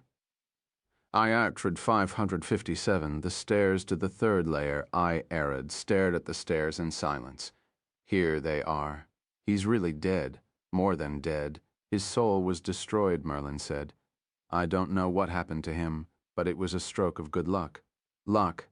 Amber looked at her with a tired face. This is Arad we're talking about. I won't be surprised if he could pull something like this off. Merlin thought about it. The devil's curse affects souls and enslaves them. I'm sure he tried to enslave Arad. She stared at Arad Waite. If that's the case, he must have touched her soul. She and Arad are tied together, Merlin thought. The Witch of Curses, Doma, I expected her soul to be powerful, but for her to beat a devil's soul. It must have been a close fight. But it's good she came on top. Let's check the stairs, Arad said as he approached them. Wait, Ember called them. This devil didn't drop anything. Of course he won't. He wasn't created by the maze, but instead was captured by me a few years ago. He must have been trapped here and defeated the boss. So he wasn't the boss. Arad looked back. Of course he isn't, Merlin replied. Devils don't just pop out of nowhere. Amber looked at Arad. It's extremely rare to find a named race in a labyrinth, unless it's people who got trapped there. Speaking of that, Arad looked at them. Do you think they figured the rules by now? I doubt it, Merlin replied. Analyzing the labyrinth's magic can take days, even with my help. Basic rules still apply, but those won't be of help. What are the basic rules? Arad asked. Natural manaless objects can enter, animals unbound to any druid or a mage, and non-magic air, Merlin replied. All aren't of help to us, outside the labyrinth. Gah! A mage screamed, rolling on the ground. What the hell was that? He growled, holding his arms. Something hit my back. I didn't see it. It's dark here, another mage replied. Sorry, I can barely focus on the seduction barrier. I wasn't paying attention. Another said, Did something hit you? It smacked me across the street. He stood, his back still hurting. Whatever it was, it must have run away, another mage sighed. Check your stuff. It's dark out here. It might have been a thief. Arad approached the stairs door and held the knob. I'm opening it up. Don't worry. The monster can't spawn in the stairs. Merlin stared at him. We aren't sure of that. He looked at her. This, at least, I'm sure of. If they existed in the stairs, their magic would disturb the flow of mana between the layers, causing the whole place to collapse, she replied. If that's the case, then can we destroy this place by shoving one there? No, they can't physically get in there to them. It's like there is an invisible wall blocking them. Merlin approached the door. This is a safe spot where we can retreat and rest. Can we rest? Amber stared at them, resisting a yawn. I know we're in a dire situation, but we need some rest. I'm used to staying awake. Merlin stared at her, smiling. No, you two need to rest as well, Arad said. I did sleep for a while. You two should take this chance. Merlin nodded. You're right, she then looked back. Should we rest here or climb the stairs first? Here we have firewood. We don't know about the third layer. Arad looked at them. We can sleep beside Arad, Merlin said with a smile. You know the inside of the stairs is made of cold stones. Amber stared at her. Don't worry. I have a plan. Merlin smiled. You take off your robe, and we will sleep in Arad's embrace, using that as a blanket. No way, Amber stared at her. I'm wearing some layers, but I would be in my underwear. You know, I use fire magic to heat myself most of the time. You'll be in your underwear. Merlin lifted the shirt she was wearing. I'm completely naked. It's not the time to complain. How about we take firewood with us? Arad looked at them. Too much to carry, and you'll be exhausted again. The two stared at him.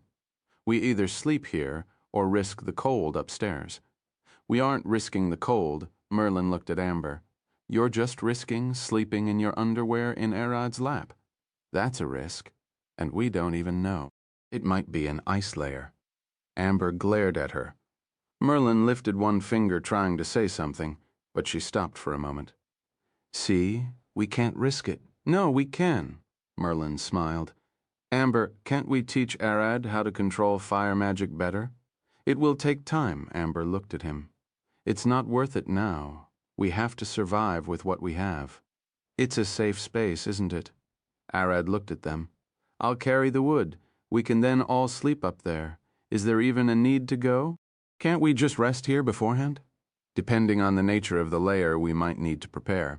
It's best to have more time, Merlin looked at him. It's all about not wasting time. The longer we remain here, the stronger the labyrinth will get. She's right, Amber agreed. We're pressed on time. How strong could this labyrinth get? Arad asked. Probably high S rank if it absorbed my and your powers. Merlin replied, That wouldn't have been a big problem if it was in the mountains, but it's in the middle of a city. And that's your fault? Amber stared at Merlin. Don't look at me, Merlin cried. I did provide the labyrinth core I got from a quest, but it's a constructed phylactery that failed. She flailed her arms in frustration. The Lord provided it, saying he bought from the capital. I knew I should have made my own or sourced from a mage I know in person. I don't know what that is, but you should have inspected it first, Arad sighed. This content is taken from Ibe, Chapter 558, The Stairs to the Third Layer II. Chapter 558, The Stairs to the Third Layer 2 as they walked inside. Arad noticed that the stairs room was a bit bigger than the one at the first layer. This looks nice, he smiled. It's not like we're staying here. Amber looked around. Should we get moving? A moment, Arad walked out and brought the firewood for the fire. I'm ready. Let's head out. They slowly climbed the stairs, resting every few minutes so Arad wouldn't get too exhausted. Arad, we carry a bit. Give us some branches. Amber stared at him. Arad looked back at her. You're lifting your knees slowly. You're too exhausted to carry anything. I can work. She glared at him. You can't mean you can't, Arad sighed. I know you two don't like seeing me being the only one carrying things, but this is for the best. Merlin shook her shoulders, tapping Amber's back. Drop it. He won't let us carry anything. He's our frontliner. We're going to rest at the end. It won't matter. Arad stared at them. It matters. Amber stared at him. I said, drop it. Merlin looked at her. He won't listen. You're just wasting energy. A few minutes later, they reached the top, and Merlin and Amber fell on their butts, panting. My legs hurt, Amber cried. I can't, Merlin sighed. My thighs are stinging and my feet are numb. She was walking barefoot on the cold stairs all this time. Crack. Arad dropped the firewood and leaned on the wall. We're finally up. He approached the door. I'm taking a look outside. Don't go. Just look, Merlin said, waving her hand. You know, Rad pushed the door slightly open and looked. He paused for a second. What? What did you see? Amber stared at him. It's... Arad opened the door wide open. Alina's front gate, right in front of the stairs, stood a large gate similar to Alina's front gate, and with a single glance from Merlin, that was confirmed. This layer has a replica of Alina. I bet my tower would contain the stairs to the next layer. As Arad lifted his eyes, he could see 2 guards standing above the wall, staring at him with empty glares. Those aren't humans, Click. He closed the door. Of course they aren't. Merlin stared at him. Probably magic projections one hit, and they would disappear. I heard of those layers before. Amber looked at them. It's what adventurers call the emotional damage layer. Merlin nodded. Those people would act, cry, and beg like humans, but stab you in the back the moment you stop attacking. This place mainly drains people's mentality and exhausts them psychologically. That won't work with me. Arad looked at the door. Let me mow them down.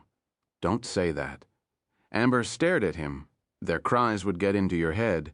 Merlin stared at Amber. She doesn't know that Arad is a human-eating dragon. He can speak with animals and monsters, yet he still kills and eats them like nothing. What difference are humans to him in that regard? Nothing, she stared at Arad. He only cares about people since he takes his mates from them. This labyrinth might be smart, but it's in for a nasty surprise, as it doesn't seem to understand how dragons see us humans. Merlin smiled. I will take the front, Arad looked at Amber. Leave the killing to me. Humans are to dragons like ants are to humans. They build colonies in your backyard. You actively avoid stepping on their nests, might occasionally drop them some breadcrumbs and shield them from the rain if you're compassionate enough. But you aren't trying to avoid stepping on individual ants. You won't even notice killing them. And if the colony happened to get in your way, won't even think twice about bringing a shovel and removing them. Merlin sat down. That's even more true when we're talking about children like Arad, the young dragon. An old man might sit in the backyard watching ants reminisce on his passing life, but a child would most probably piss on them for fun. Whatever it is, Arad looked at them. Let's rest first. Take some sleep, and we deal with them afterward. He sat, leaning his back on the wall. Where should we make the fireplace? Amber asked. I don't know, Merlin replied. The city gate is right outside the door. We can't camp there, so our wood is pretty much useless. Amber sat on the ground. This is bad. I don't want to take on a whole city while sleeping and exhausted. She sighed. My legs hurt. I want to sleep. Merlin looked at her. Then get to stripping. Your robe is our only cover from the cold. I don't want to, Amber cried. Arad waved his hand, barrier, creating a large platform. You should be able to sleep on this, but you still have to use Amber's robe as a cover. I will create a small fire and stand as a guard. No, Merlin looked at him. You're our most valuable asset here. If any of us need to rest, it's you. She's right, Amber looked at him. Right now, you're the only one who has been taking down bosses and powerful monsters. Your well-being and rest are our survival thread. We can't let you go without sleep. Fine, Arad looked at them. I can keep one magic up while being asleep. I can't focus. Merlin nodded. Barrier magic is easy to control after being cast. It's like trying to wake up at a specific time without alarm magic. You just happen to wake on your own. I don't think it's like that. Arad looked at her. It doesn't require any input from me after being cast beside the occasional mana drain and the order to dispel it, he explained. Fine. Amber sighed, taking her hat off and staring at Arad. You better remember this. I will never forget it, she grunted. Shouldn't you be hoping he forgets it? Merlin stared at her with a wry smile. Amber pulled her robe off her head. She stood there wearing a gray short shirt above her chest and really short silk beige pants. Ho, Merlin looked at her. So you were still wearing something beneath that robe. Follow current novels on Ria? Chapter 559. Much needed rest. You're the last one I want to hear that from. Amber growled at Merlin. You're the one running around butt naked like it's nothing? It's not like I have a choice. Merlin stared at her with a grin. And it's Arad here, not someone else. Why would I mind being naked around him? He's a man, Amber growled. No, forget it. Don't get naked in front of anyone, a man or a woman. Merlin stared at Arad. A man? What? Arad looked back at her with a passive face. Well, he isn't, Merlin said. Worst case, he's a brat. And the best case, he's a monster. Huh? Amber stared at her with a confused face. You might be blind. No. Merlin stared at her. You're the blind one. Look at his eyes. Amber looked at Arad's eyes, her eyes glowing with a faint red light as she approached his face. There is nothing in there. She got closer, that their noses almost touched. But then, as she stared at Arad's eyes, the darkness in his eyes seemed endless, and Amber slowly zoned out, getting a sudden sense of falling. Ah, she cried, falling on her back and crawling back.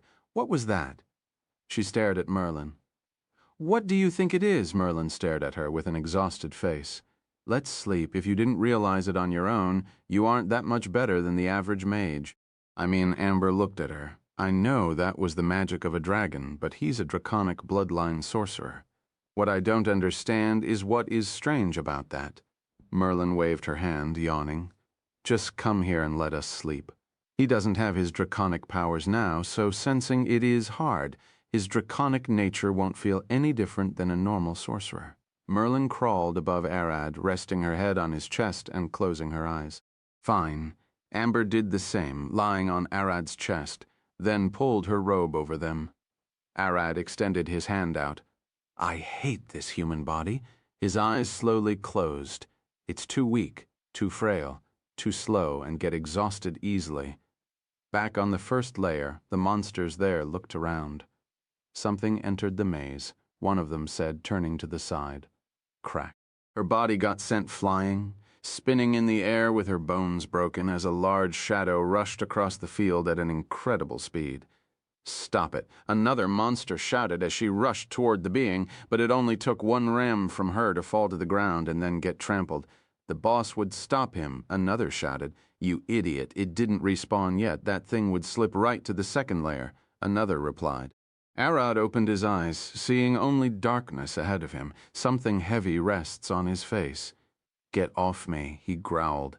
Another minute, Merlin mumbled, wiggling in place. Arad lifted his arms, grabbing her by the hips. You move a lot. He lifted her butt up. Can't you learn to sleep in one position?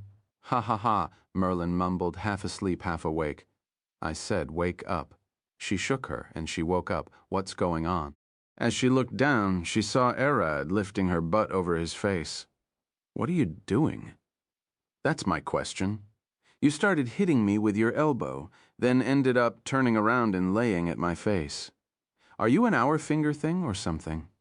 They are called hands, Merlin replied with a smug face. I don't care. Arad sighed.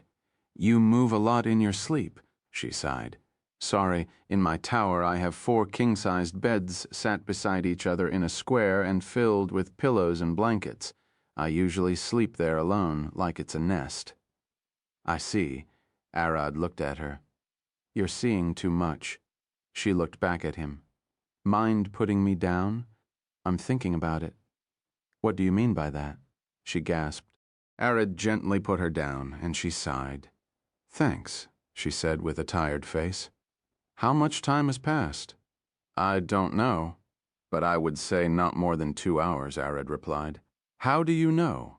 Merlin stared at him. You don't know time magic, do you? I know a spell that slow time, but I can't use it with this body. Arad pointed with his finger at the light coming from beneath the door. I used that to count. Merlin blinked. You know how to slow time? She smiled. Impressive. But you can't rely on the sun inside a labyrinth to tell time. It didn't feel longer than expected. Arad looked at her. And does that matter now? It's already passed, and our only option is to keep clearing this place. You're right. She looked toward Arad's torso, seeing Amber crawling there and using his stomach as a pillow. We should her rest a bit longer. She needs to rest. Arad smiled. We're an archmage that is used to sleeping 3 hours a day and a dragon that barely sleeps. Merlin giggled. I can't say I don't need sleep now, Arad replied. This current body I have get exhausted easily. I might be in the same boat as her. Merlin sat beside Arad. Rest your head, she tapped her thigh. You need to sleep more, don't you? Arad put his head on her thigh and closed his eyes, slowly drifting into sleep.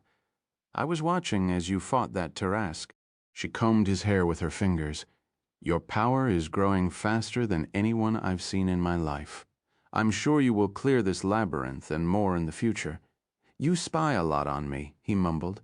Of course I do, she giggled. Your power is far beyond what people are comfortable dealing with. It's best that I be the one keeping an eye on you rather than anyone else. The tower won't send people after me. Do you trust that halfling words? I'm expected to report if you turned evil since I didn't. That's the only way no more wizards are coming here to catch you alive. Merlin smiled. Wizards don't only work for the tower. They are crazed people. They would catch you for their own experiments, even if Lilia didn't need you. Merlin blinked. Arad had fallen asleep. This chapter is updated by Eberd, co-chapter 560. We have a city to burn, chapter 560. We have a city to burn. Amber woke up. How long has it been? She looked up, seeing Merlin asleep with Arad resting his head on her thigh. She stood and stretched. Looking into her palm, she ignited a small flame. Consumed 33 mana? I say, it's about 5 hours and a half. She reached to Arad with her hand. Wake up. Arad opened one of his eyes, waking almost immediately. You're awake? He asked. No, I'm talking while sleeping, Amber replied. It's been a while. We should get moving. Arad looked up and saw Merlin waking up. He stood and stretched his arms. How are we going to tackle this? He looked at the door. Merlin looked at them, rubbing her eyes. How long has it been? 5 hours and a half since I fell asleep. I was counting with lost mana, she replied. You can use that? You didn't tell me? What's that? Arad looked at them. Nothing impressive, just a small spell that does nothing but consume mana. You then calculate how much you lost while sleeping, of course, adjusting based on how high is your mana regeneration to count time, Amber explained. Merlin approached the door and opened it slightly, peeking through the crack. The gate is still there. They didn't march an army or anything. They are confident in their wall's durability, Arad said. They would shower us with arrows and bolts the moment we get out. That won't work, would it? Amber stared at him. With your magic barrier, I used to deflect Aeolus Tempest arrows. Even if I'm weaker now, I should be able to hold their mundane arrows down. He approached the door. We can fly with fire magic, Amber suggested. That would make us prime targets. Merlin looked at them. I doubt they would send mages knowing I'm here, but that is still a possibility. We have no other choice than to walk out, Arad replied. I will block the arrows, and we fly over the wall if we can't open the gate. Amber wore her robe, and they were ready to get out. Arad opened the door and walked out at the front with the two trailing behind him. Stop right there, a guard shouted from above the wall. Arad looked up. Open the gate. The guard stared in silence, but soon a second guard approached and whispered something to him. Fine, he shouted, and the gate slowly opened up. That was easy, Arad mumbled as he walked with Merlin and Amber behind him. The moment they got inside, they found tens of fully armored guards awaiting them with spears and halberds pointed forward. You three are hereby arrested, one of the guards said, approaching Arad and pointing his spear at his neck. Surrender at once. Arad lifted his hand and grabbed the spear. Crack! He broke the tip off with ease. By which law? Arad grabbed the broken tip, breaking another chunk. Do you know in whose land this place is? Crack! Crack! I make the law here. The guard stared at his spear, now being a 10-centimeter stick. You don't, the guard growled. Who? Arad smiled. You challenge my rule? I don't mind competition, he giggled. If I don't make the law here, then who do you think does? Where is that one? I need to kill him, don't I? You won't get close to the city lord? The guard gasped. Arad giggled. Try and stop me. He took a step forward. Don't move, the guard screamed. Slap. The guard's body spun in place, falling head first on the ground with blood dripping out of his ears. Get out of the way. Fake. The guard's body disintegrated, leaving a gem on the ground. Those might look like people, but they are monsters. Stop him. The guards surrounded them with spears. Don't let them run free. Arad looked back. Amber, can you take them on? Humph, she grunted. I can take tens, if not hundreds of those. Don't underestimate B-rank adventurers. They are monsters, but they are limited to what humans can do. Merlin looked around with a smile. In all intent and purposes of combat, those are regular guards. Amber pointed her staff at the guards, blasting 5 of them with a fireball. Their armor won't protect them from flames. My fire gets through the cracks and burns them. She smiled. Then I'm going to kill their leader, Arad said. Do you have a way to deal with arrows? I can cast firewall. That should be enough if I don't slack, Amber replied. Go. The faster you kill their leader, the less time we will spend here. She sighed. Arad bolted away, pushing the guards away as headed in search of the city lord. Amber looked at the guards. There are some faces I recognize here for the damned hells. She waved her staff. You shall pay for using their faces and voices. Kill them. A guard screamed, and Amber swung her staff, blasting him across the streets. The people closed their home windows as the fight started. Amber, Merlin growled. If they are mere soldiers, I should be able to deal with 1 or 2. Got it! Amber took a deep breath. Firewall. The street was one long straight path. The moment she cast the spell, everything went into a blaze with fire rising taller than the buildings. The soldiers jumped aside, shattering doors and windows as they escaped the flame. Yet 7 of them got caught, screaming as they burned. Clack! A soldier poked through a window, aiming his crossbow. Bam! Amber immediately pointed at him with her staff, blasting his head off with a firebolt, reared. She flicked her fingers, and one of the houses started smoking as its wooden frame caught ablaze. Most of the houses in a city are built with a wooden frame at least. Amber waved her staff. Do you know how many wizards dreamed of burning a city to the ground? Crack! A soldier jumped through the window, swinging his sword at her head. Fire kick. Amber spun around, kicking the soldier in the face with a scream. This city gets cold in the winter. If they just let me burn it down, it won't be so cold. Visit B.Wark.Mind for the best novel reading experience, Chapter 561, A Magic Monster. Chapter 561, A Magic Monster. Bam, bam, ba-bam. The flames ate the streets as the soldiers lifted their shields. We have a rampaging mage. Call reinforcements. A soldier turned around running as fast as he could. P.E.O.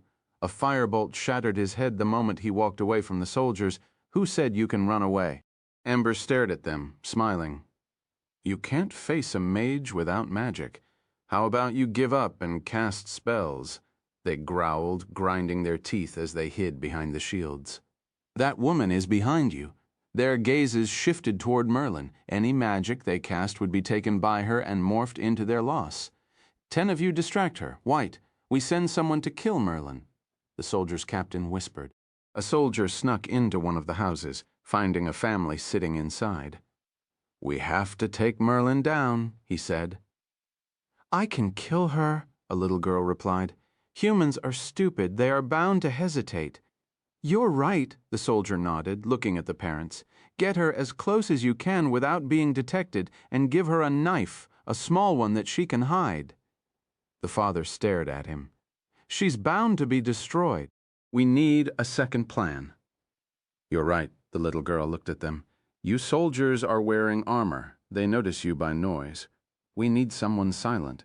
Mead, R-Oak-X-T. I will attack afterward, the mother replied, but ask the neighbors to charge as well. You don't have to tell us that. He turned around and snuck out of the back door. Don't burn the houses. The little girl rushed out, crying, heading toward Merlin with the knife hidden behind her back. Crack! Without wasting any moment, Merlin kicked the girl in the face, sending her flying across the street. Kick the... Oh, you already done it? Amber giggled. Merlin stared at the little girl as she smashed into a stall, breaking it. You know me better than this, don't you? She giggled. I won't fall to your tricks. Puff, the little girl's body disintegrated, leaving a glowing gem.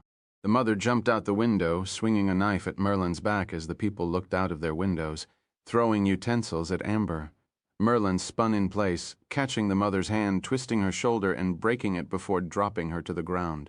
The mother struggled, but Merlin stared at her with a smile. Come on, even I can overpower children and the likes of you. Crack! She twisted the mother's head, killing her. The mother's body disintegrated immediately as Merlin stood to look at Amber. Burn the whole place. We need to support Arad as soon as we can. You don't need to tell me. Amber spun her staff. Burn into ash. I call a storm from the plane of fire. Storm blaze. A violent gust of wind ignited into flames as it rushed across the building, setting them ablaze. Swash! From the fire, a wet knight rushed toward Amber, swinging his sword at her neck. Got you! But just before he could reach her, the earth quaked. Boom! Everyone stopped moving, staring around in shock as they could feel the ground trembling. Ha ha ha ha ha ha ha. Arad's laughs filled the air as a massive explosion burst beside Merlin's tower, and then several houses shattered to pieces. The hell is he doing?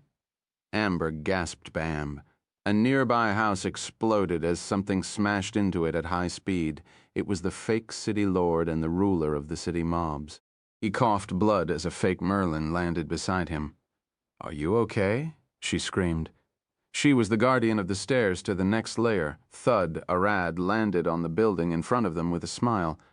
I only accepted one ruler on this land besides myself. You might look like him, but you're a disgrace. The two stared at Arad, sweating. Come at me. Show me the strength you claim right with, Arad said with a grin, fire crackling from his eyes. The fake Merlin growled, This bastard. We sealed all of his draconic powers with what he's fighting now. She pointed her staff at him. Stone Crusher. A massive boulder appeared at the tip of her staff, flying at Arad at a blinding speed. Arad extended his left hand behind him. Crackle. Sparks crackled from his palm as a burst of flame gushed out, propelling him forward and dodging the stone with a hairthread. Merlin growled as Arad flew past her, grabbing the city lord by the face. Come on, fight back. Arad smiled, fire bursting from his feet as he flew away with the city lord, dragging his face across the building's walls. Fly, the fake Merlin, flew away, pointing her staff at him as she tried to charge a spell. Arad immediately threw the city lord away and spun in place. Fire gushed from the back tip of his quarterstaff like a jet as he threw it at the fake Merlin. Yeebee! Fuck! She cried, barely dodging it. Each time he cast a spell, his understanding of its basic function increased. His skills with magic are rapidly growing with each cast. But what I can't understand is where he's getting all this mana from. No matter how much he casts, his mana doesn't seem to drop. Bam! With fire gushing beneath his feet, Arad flew into the sky like a missile, catching Merlin by the hair before she could fly away from him. Why are you running away? I just want you to prove it. He spun her around, using a jet from his left hand, then threw her after the city lord. Barrier. The fake Merlin covered her body with a barrier to survive the impact as she landed on the same building as the city lord. She growled, blood dripping across her forehead. He almost pulled her hair out of her scalp with that throw. Barrier Arad created a floating barrier in the air and stood on it, staring down at them. Do you know why we love high peaks? Arad said, smiling. So, we can look down on monsters like you two. He giggled. The two stared at him in terror. This whole labyrinth is built by Merlin's magic, and each layer should be stronger than the one before. Do you know what that means? He smiled.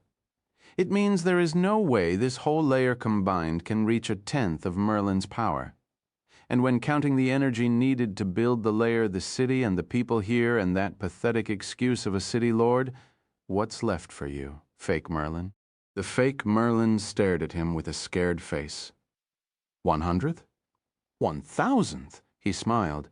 You don't amount to the real thing, so don't pretend to be her. Come on, attack me. Arad opened his arms. I will play with you until I get bored. We like to play with our prey before eating them, after all. What is he doing? Amber gasped. In those spells, I could feel his mana dropping, but it immediately recharged. Merlin grabbed her by the hand. We should run. He reminds me of Alcott when he was young, minus the magic. She pulled her away.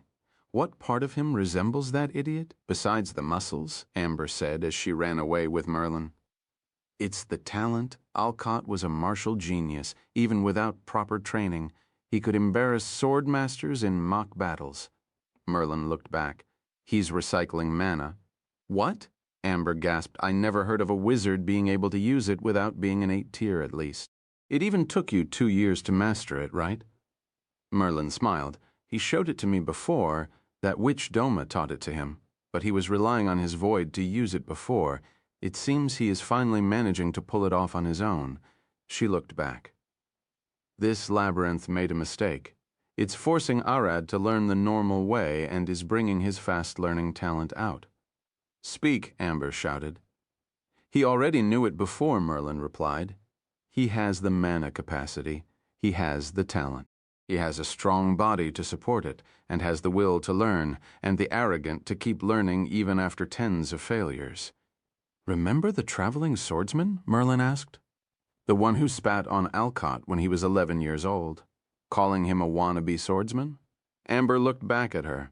It only took Alcott a week to beat him into a pulp and piss on him in the city plaza. Age and getting married really tamed him down.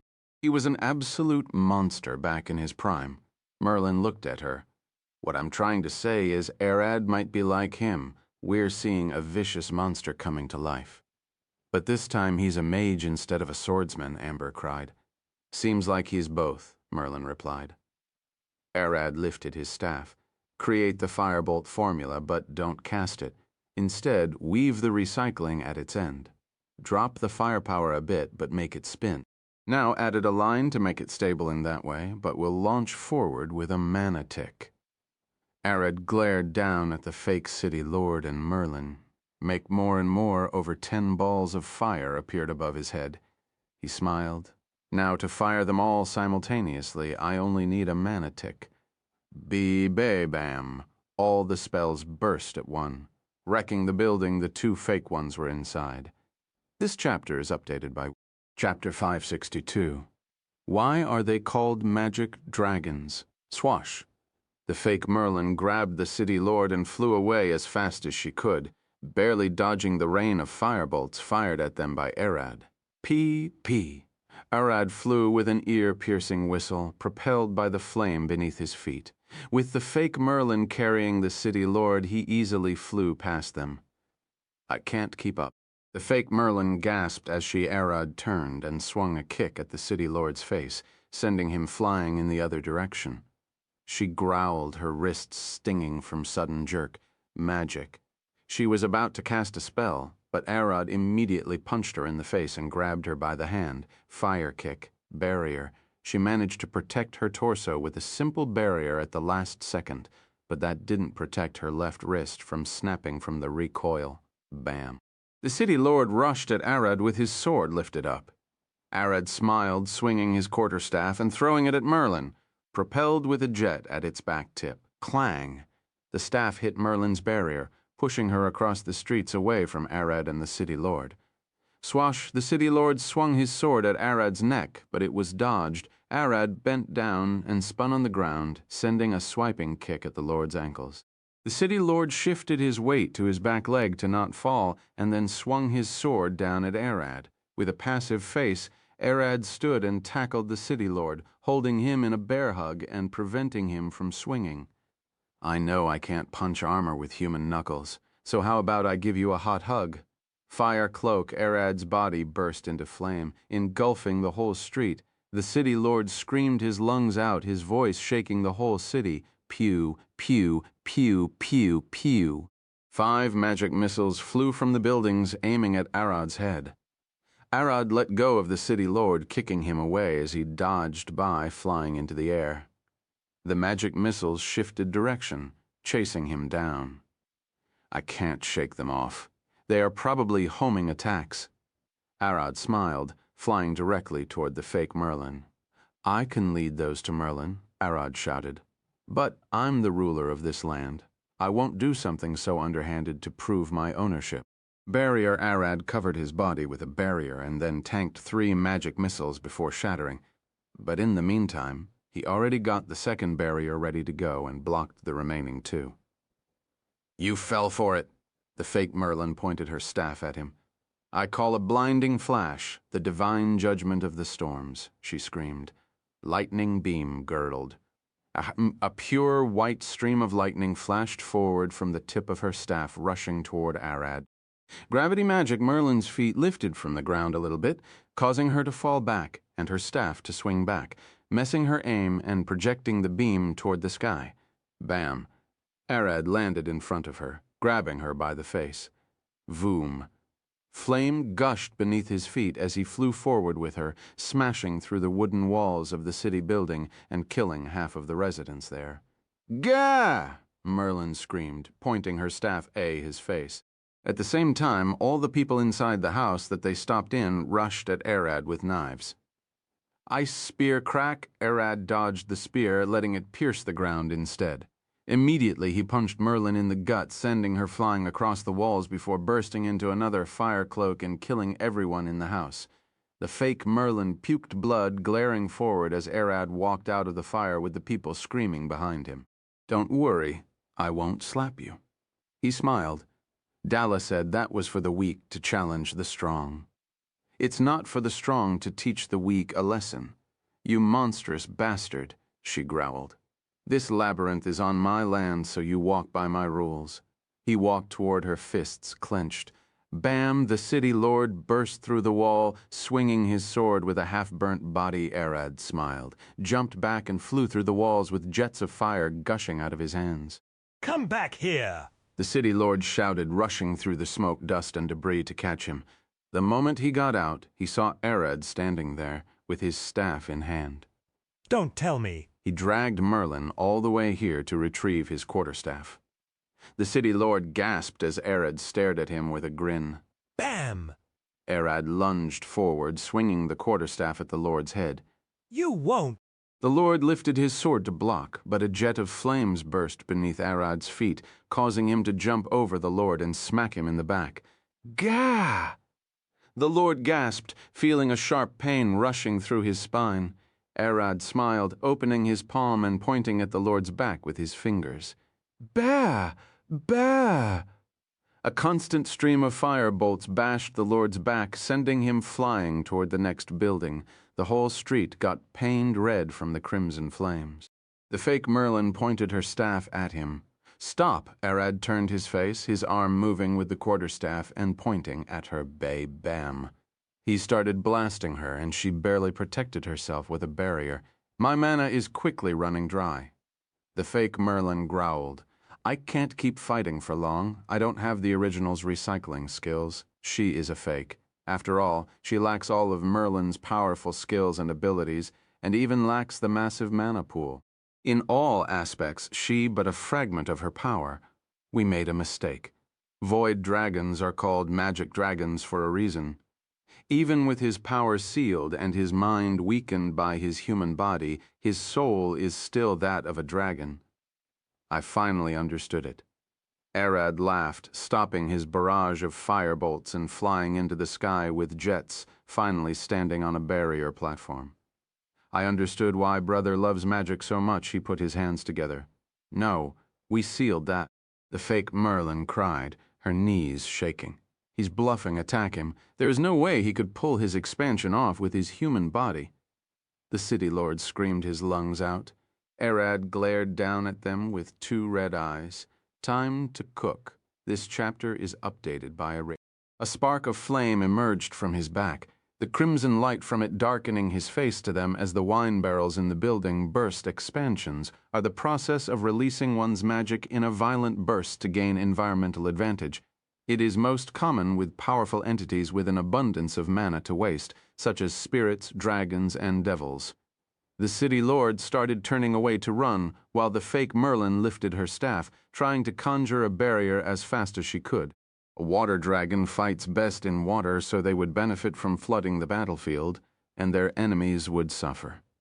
Arad's body burst into flames and the glass windows of the buildings shattered. The wooden houses around them started smoking. It's like a candle's last flare, burning a large chunk of the caster's mana to gain an advantage, a path to victory. Fire expansion. Mages have been watching the natural world, and some of them have created spells to mimic that. Those spells ranged from tame ones like barriers and storm spells like firestorms. The most known expansion-like spell humans manage to pull is the Sanctuary spell, a holy spell that heals everyone in an area around the cleric. Flames exploded from Arad's body, igniting the streets in the blink of an eye. He had a spell that acted similar to an expansion, Fire Cloak. In exchange for a large amount of mana, he could expand its range from just around his body to several meters away. Blast Furnace. Arad had already seen a red dragon use an expansion. All he needed to do was morph the Fire Cloak formula to achieve something similar but on a much smaller scale, while the red dragon Arad saw could expand his fire to hundreds of meters. At this time, Arad could only extend his fire to a 10-meter radius, the same as what Eris could do. Gagala. The city lord got caught in the blast, his armor burning red hot and melting onto his skin, slowly cooking him alive. Thud. Arad landed on the ground with Inferno still bursting from him like a welding torch, glaring at the fake Merlin. Your turn. He took a step forward, and she got pushed back. Damn it. She growled as her barrier got pushed toward the walls by Arad's flames. You monster, she cried. With a smile on his face, Arad approached her, the flames gushing from his body, pushing on her barrier until it shattered. Bam! In the blink of an eye, Arad's flames burned her to a crisp. Her limbs fell off as black as coal as her body disintegrated. Swash! Arad's flames faded as he killed the fake Merlin, glaring back toward the crying city lord writhing on the street like a worm as his armor cooked him. You're next. Arad turned around, his eyes burning. The city lord tried to crawl away, and Arad slowly walked toward him. Now, who's making law here? He stared at him with a passive face. Dragons weren't strange to monsters and humans claiming rule over their land. Usually it ends with one less city on the map or a meal for the dragon. To Arad and to most dragons, it didn't matter what it was, a labyrinth or a dungeon. As long as it's in their domain, it's under their rule. This was the reason that most of the time when adventurers seek dragons, they find them hiding inside dungeons, caves, or as the last boss of a labyrinth at that time, the city lord couldn't hear or see. His whole body was already charred. You don't come to me with laws on my land, Arad said, lifting his quarterstaff. I only approved one lord of Alina, and you dare mock him and take his form. Dragon barely cares what humans or monsters say about them, but there were some things they took for an insult. In the rare case that a dragon approves of someone ruling on their land, and that someone gets mocked or challenged for his seat, it's the same as spitting in the face of that dragon. Crack. Arad crushed the lord's skull with his quarterstaff, causing his body to disintegrate into one large gem. Arad bent down and lifted the gem, staring at it. This is a large one, he turned around, walking to pick up the fake Merlin gem as well. The people who survived at the end of the street stared at Arad in terror. It only took him a few minutes to beat the city lord and the stairs guardian.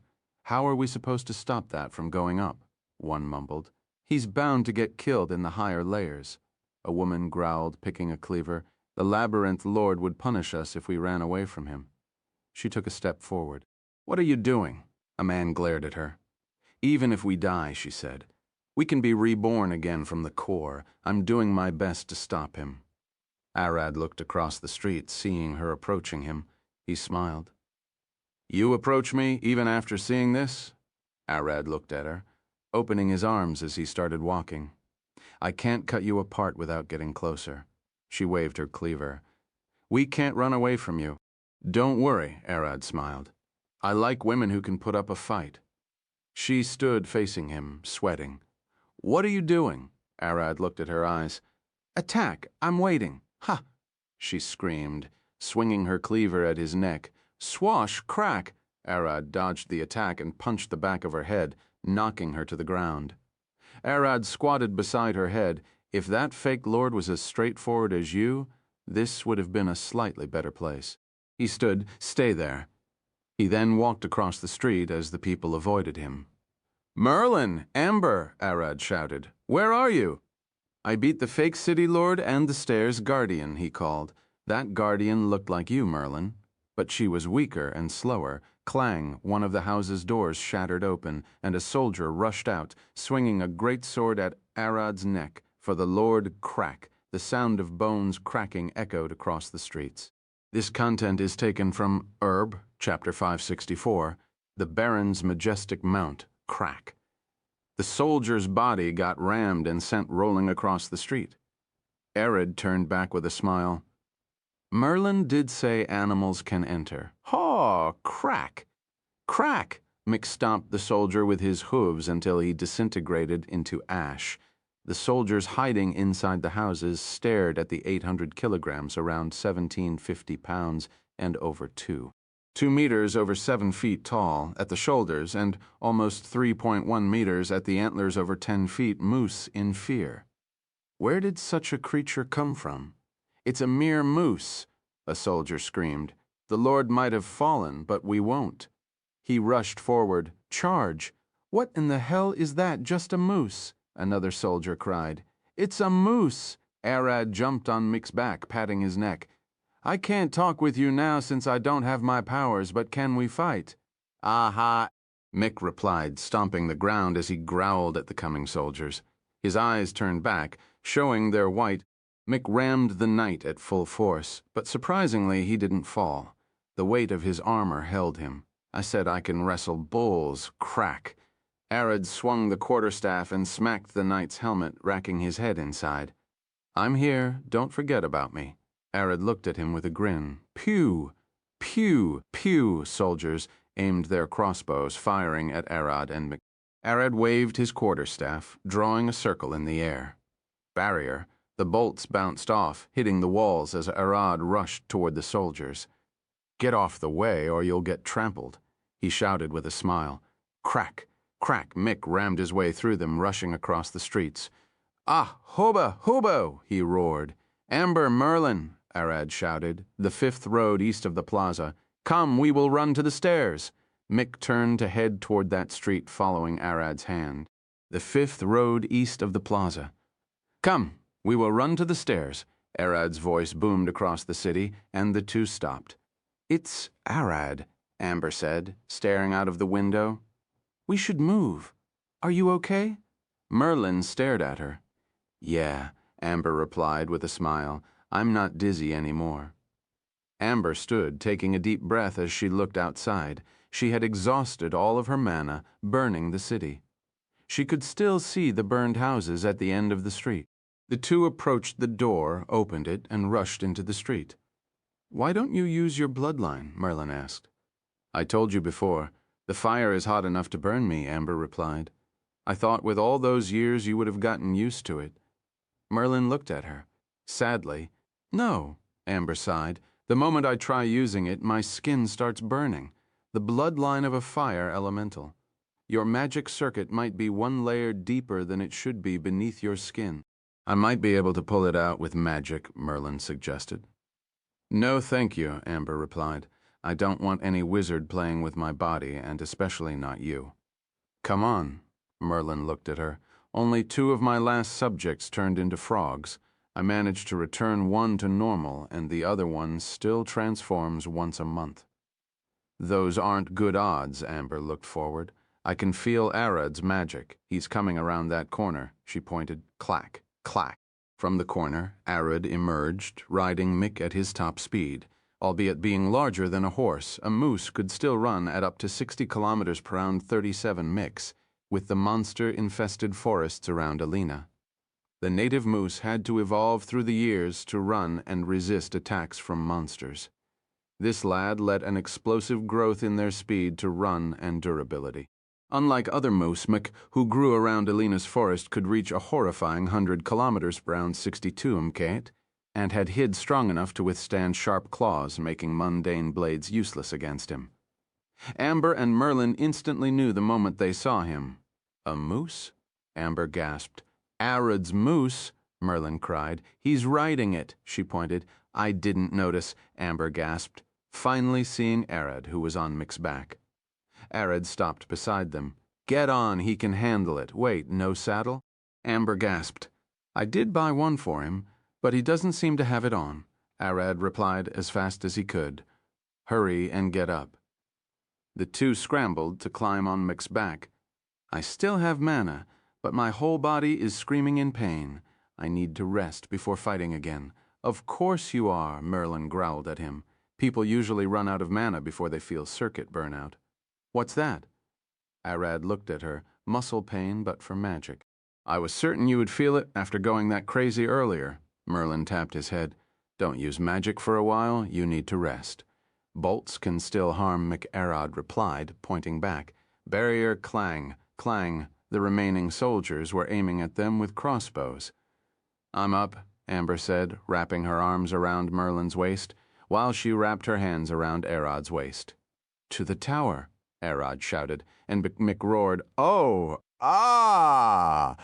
Mick raced across the street, ramming everyone that got in his way. But really, Amber stared at Mick with a wry smile. A moose. Couldn't you get a normal warhorse? She looked at Arad. Hoy, you. Arad looked at her. What's wrong with my beautiful mount? Not that. Well, I'm just asking why a moose off all creatures. Horses are cheaper to keep, and you won't find a mount better trained for battle than a warhorse. Amber looked at Arad with a wry smile. He really likes his moose. Those bold warhorses won't ever reach McCluck at those beautiful horns. Arad patted Mick's neck. You trained horses not to get scared in war and not to fight. Mick here would fight instead of just carrying me to war. Merlin giggled. You're the first noble I saw riding a moose. Baron Arad Orion strolled the streets on his majestic moose. The bards would have a party with it. They better be. Arad puffed his chest. Mick came here on his own to help. I doubt any horse would have done that. Oh, Mick roared with a smirk on his face. Wait, he's smiling? Merlin glared at Mick with a sharp glare.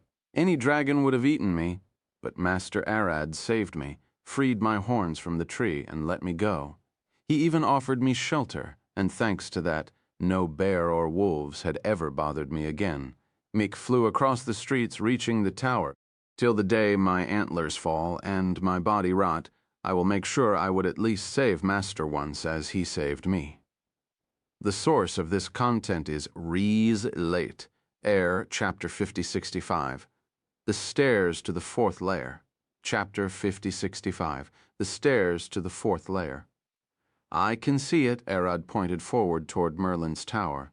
The stairs should be there. The guardian is dead, right? Amber looked at him as she held on to Merlin.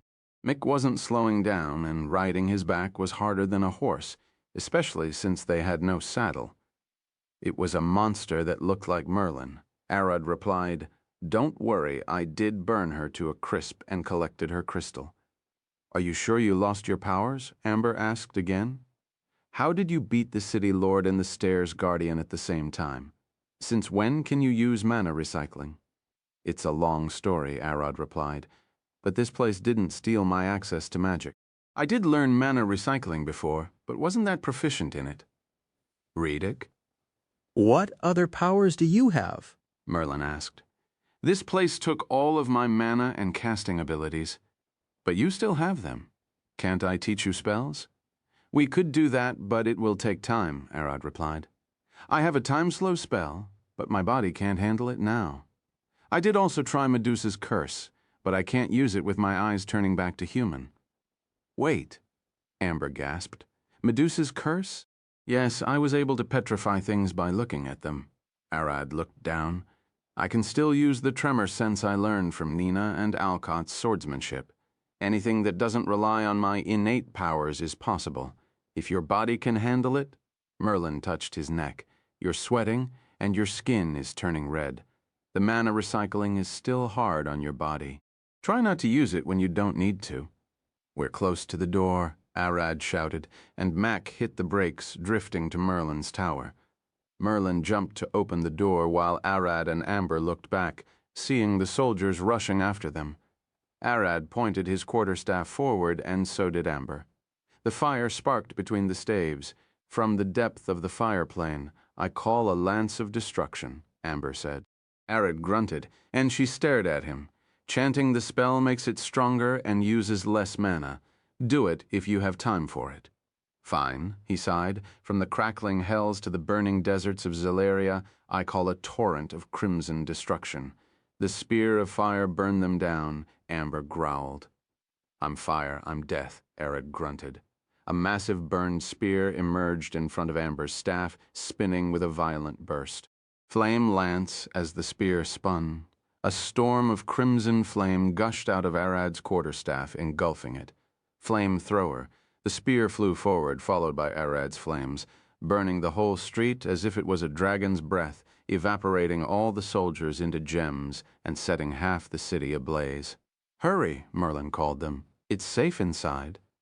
Arad and Amber rushed in after Merlin and McGee, closing the door and saying farewell to this lair. Thud. Arad sat down, leaning his back on the wall. I'm exhausted.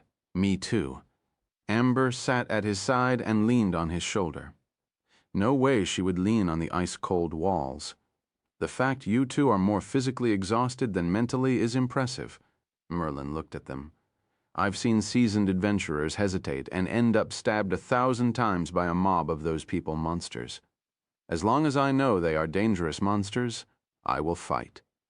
Arad looked at her. I always wanted to burn a city to the ground. It was fun setting those guards ablaze, Amber replied. A monster, a pyromaniac, and a wizard. It's rare to have a party of unempathetic people. She giggled, sitting beside Arad. A who? Huh, what about my majestic being? Human female person. Those iron human persons dared to attack Master, and I rammed them across the stones. No one could understand his words, and they only understood that something about what Merlin said bothered him.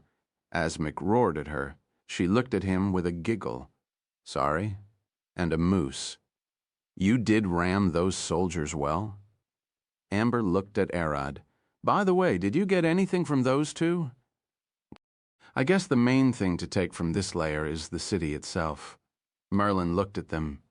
If we could clear the city, we would have access to everything there, from beds to water and food. Can we even eat their food? Amber sighed. Ah, you never went to a large labyrinth before. Merlin looked at her. Even if layers like this are a mental pain, they are extremely useful as safe zones after getting cleared. Merlin looked at the door. The boss usually respawns each 1 to 3 days, depending on the layer's size and the adventurers inside. So we usually camp for them. You kill them the moment they respawn. Isn't that nasty? Amber sighed. Clearing large labyrinths is impossible without using some layers as a safe stop point where adventurers can live, resupply, and heal. Merlin looked at them. Speaking of labyrinths, Arad looked at her. This was all created with a failed spell that used a labyrinth core. The Ground Mother Labyrinth. Merlin looked at Arad. A 10-layered labyrinth with the final boss being a half-succubus, half-earth dragon. It was cleared 2 decades ago, a browned dragon. Amber looked at her. Those are hard to kill even though they can't fly. We managed to kill it without a problem, but I won't say it was easy, Merlin smiled, especially for 20 years ago. What is the largest known labyrinth? Arad looked at Merlin. Babel's Tower of the Twin Gods, 1,000-layer labyrinth, with each layer being almost as large as the kingdom. Merlin looked at Arad with a smile. I checked last month, and it was still only cleared up to the 121 layers, and that was the case for the past decade.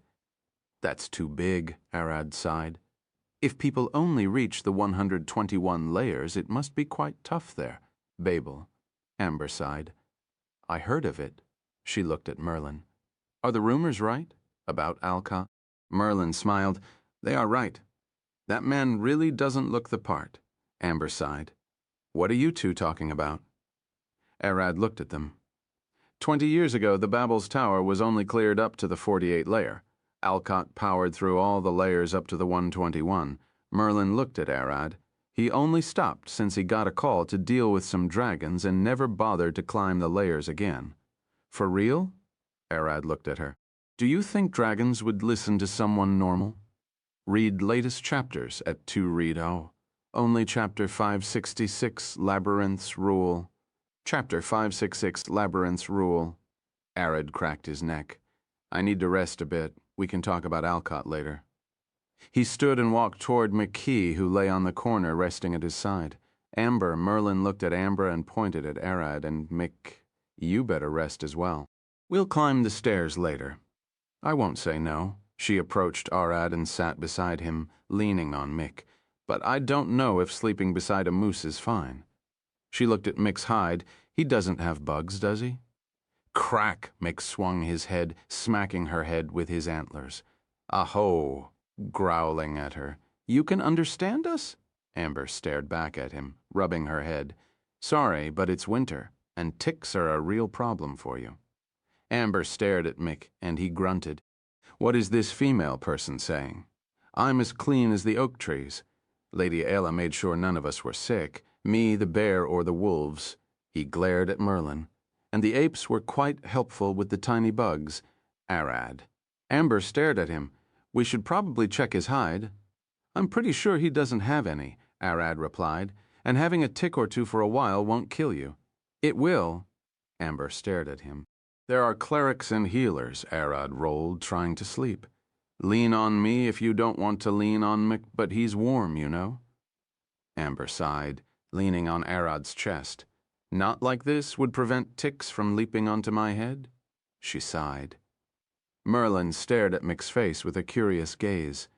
You don't look like an average moose, she looked at him through a hole she made with her hands. Of course I'm not average. I'm the smartest and largest bull moose in those woods. Look at my massive antlers, Mick thought, staring at her as if smiling. You might be dying soon, Merlin said. Do you know that? Gwat, Mick stared at her with a shocked face. What do you mean I'm as healthy as bulls get? What is it? Merlin mumbled as she stared at Mick. I can't tell without my magic, but I have a feeling you won't be living to see spring.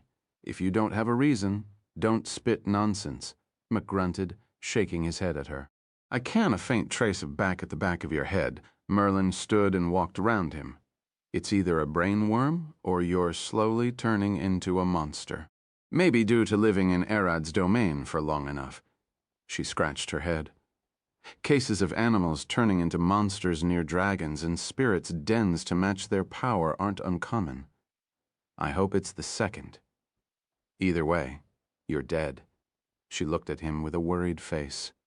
In the first you would die, and in the second your mind would die, and you would be reborn as another being. Please know. Once we're back, I will check you out and find a way to keep you alive. Don't worry, you'll be fine probably, I think. I sure hope. She gave him a thumbs up. You aren't reassuring at all, female person. After almost an hour, Arad woke up feeling much better. As she saw him wake up, Merlin woke Amber out. Wake up, we're going up. Another minute. Amber grunted, hugging Arad's chest and refusing to move. Arad smiled. Let's wait a bit longer. She needs more rest than me. She expanded a lot of mana, Merlin said, sitting down. About that moose, she looked at Mick. Can we use him as a messenger to the outside? If he's an animal, he can come in and out, right? Arad looked at her. I know that. Merlin looked at Mick. Going back might be dangerous. Ahoo. Mick growled, and Arad smiled. He looks confident. From what I observed till now, this labyrinth might be only allowing people who don't use their class skills or powers. Merlin touched the walls. It detects people based on the world system and confirms the information by observing the target's mana waves, then rejects them. It's probably using one of my observation crystals. I don't understand what you mean, Arad looked at her, and I doubt he could tell them that. It means that the labyrinth is trying to reject everyone for now until it kills me and you. It failed to reject Amber, since she was casting magic like a wizard while being a sorceress. And since she's been doing that for years, her mana waves don't match with the description Sorceress of the system. It can't pinpoint her for rejection. Erad scratched his head. So, if a fighter tried to walk in, the labyrinth would use the system to find that he's a fighter, then create a rule to reject him as a fighter. But, if we were talking about a warlock that walks in, the labyrinth would detect that and try to reject him. Merlin smiled. But if the idiot actually worshipped his patron like a god, his mana wave would resemble those of a cleric, and he won't be rejected. Erad scratched his head. That's S-class labyrinth. Their rules can get crazy. Merlin waved her hand. What matters is that we should get people outside to try and confirm this theory as soon as possible. Is there an easy way to get him to deliver the message? Erad patted Mick's neck. I doubt we can write it on him. You're right. We can't do that. She smiled. Say, can he speak with that spirit Zephyr? He can speak with Zephyr and Losi, Erad replied with a smile. What are you talking about? Amber mumbled, slowly opening her eyes as she looked at them with a sleepy face. We're discussing the labyrinth's possible rule. Read latest chapters at for. Merlin looked at him. We might need that. You can only cast one. We need him to deliver the message, Erad replied. If they can amass a clearing party to help us, that would be far better. I know, she looked at him. It seems we just have to do without it for a layer. That would be hard. Erad stood after Amber woke up for them to head up the stairs. Go, this should keep you safe. Aho! Mick roared, rushing out the door and trampled his way toward the stairs to the second layer. We have to go, Amber sighed, cracking her neck. Don't we? The three of them slowly made their way up the stairs, looking at the old cracking walls. This place doesn't look like it was just built. It's just how the place looks, Merlin replied. It might be mimicking Merlin's magic, old and wrinkly. Amber looked at her, smiling. What wrinkles are you talking about? Merlin lifted an eyebrow. Even without makeup, I still look young. Mana, I know about that, Amber sighed, poking her eyebrow. Look at me. I'm starting to look my age. My mana is denser than yours. Merlin looked at her. My body has more support than you have. What are you talking about? Erad looked at them. Mana lines beneath the skin through muscles and bones to help maintain them. That is what causes people who grow stronger to stay young for longer, Merlin replied. To be more precise, Amber looked at Erad. For humans, it helps maintain the body around the age of 25 to 28. For most people, that's the peak of their natural physical build, Merlin explained. You as well? Look at around 25, don't you? Now that you mentioned it, Erad looked at his hands. It's strange that I look like this. Ideal body, ideal time. Merlin looked at him. Your mana is far denser than mine, more than anyone can imagine. For real? Amber looked at Erad's face. Well, considering how fast he's growing, I should have guessed. My body shouldn't even work like you two. Erad looked at them. That might also play a role. Look, Amber glanced at him. You might be taller and more muscular than us, but most humans work the same from the inside mana. Just makes your body tougher, meaning less degradation over time. Erad scratched his head. I'm pretty sure I'm not like you two. Merlin looked at Amber. She didn't know Erad was a dragon. His body is designed to live for centuries. 6,000 years them is like 60 years to us humans.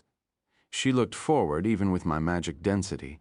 I might barely survive as long as elves for 1,000 years before falling to old age. I would have seen generations over generations, the rise and fall of countries before seeing my white hair. She stared at Erad's back. What about him? In just 40 years, Jack and Lydia might be old enough to have grandchildren. What, after then? After 80 years they would be dead and their children would fall to old age. After 2,000 years, our grandchildren would wander the world, all while Erad still stands unchanged, walking alone. What are you thinking about? Erad looked at her as he noticed her stare burning his back. Nothing. Merlin waved her hand with a smile. 2,000 years to a dragon that is like 20 years of age. She looked at Amber, and on top of everything, he was a vampire. In the end, it might be only Eris standing at his side. We're almost there. Arad pointed up as he could see the stairs end. It's getting hotter, Amber growled. I don't like it. You're a fire mage. Arad looked at her, confused. I'm not immune to fire. I don't want a lava layer. I thought fire elementals are immune to fire. I'm not an elemental. I might have their blood, but don't compare me to the real thing, she sighed. Even if you have dragon blood? That doesn't mean you're immune to fire, are you?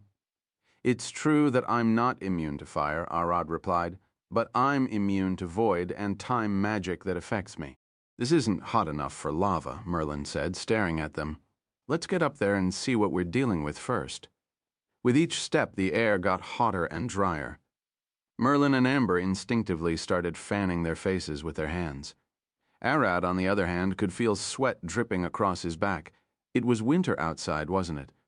Arad stood in front of the fourth layer's door, staring back at the two.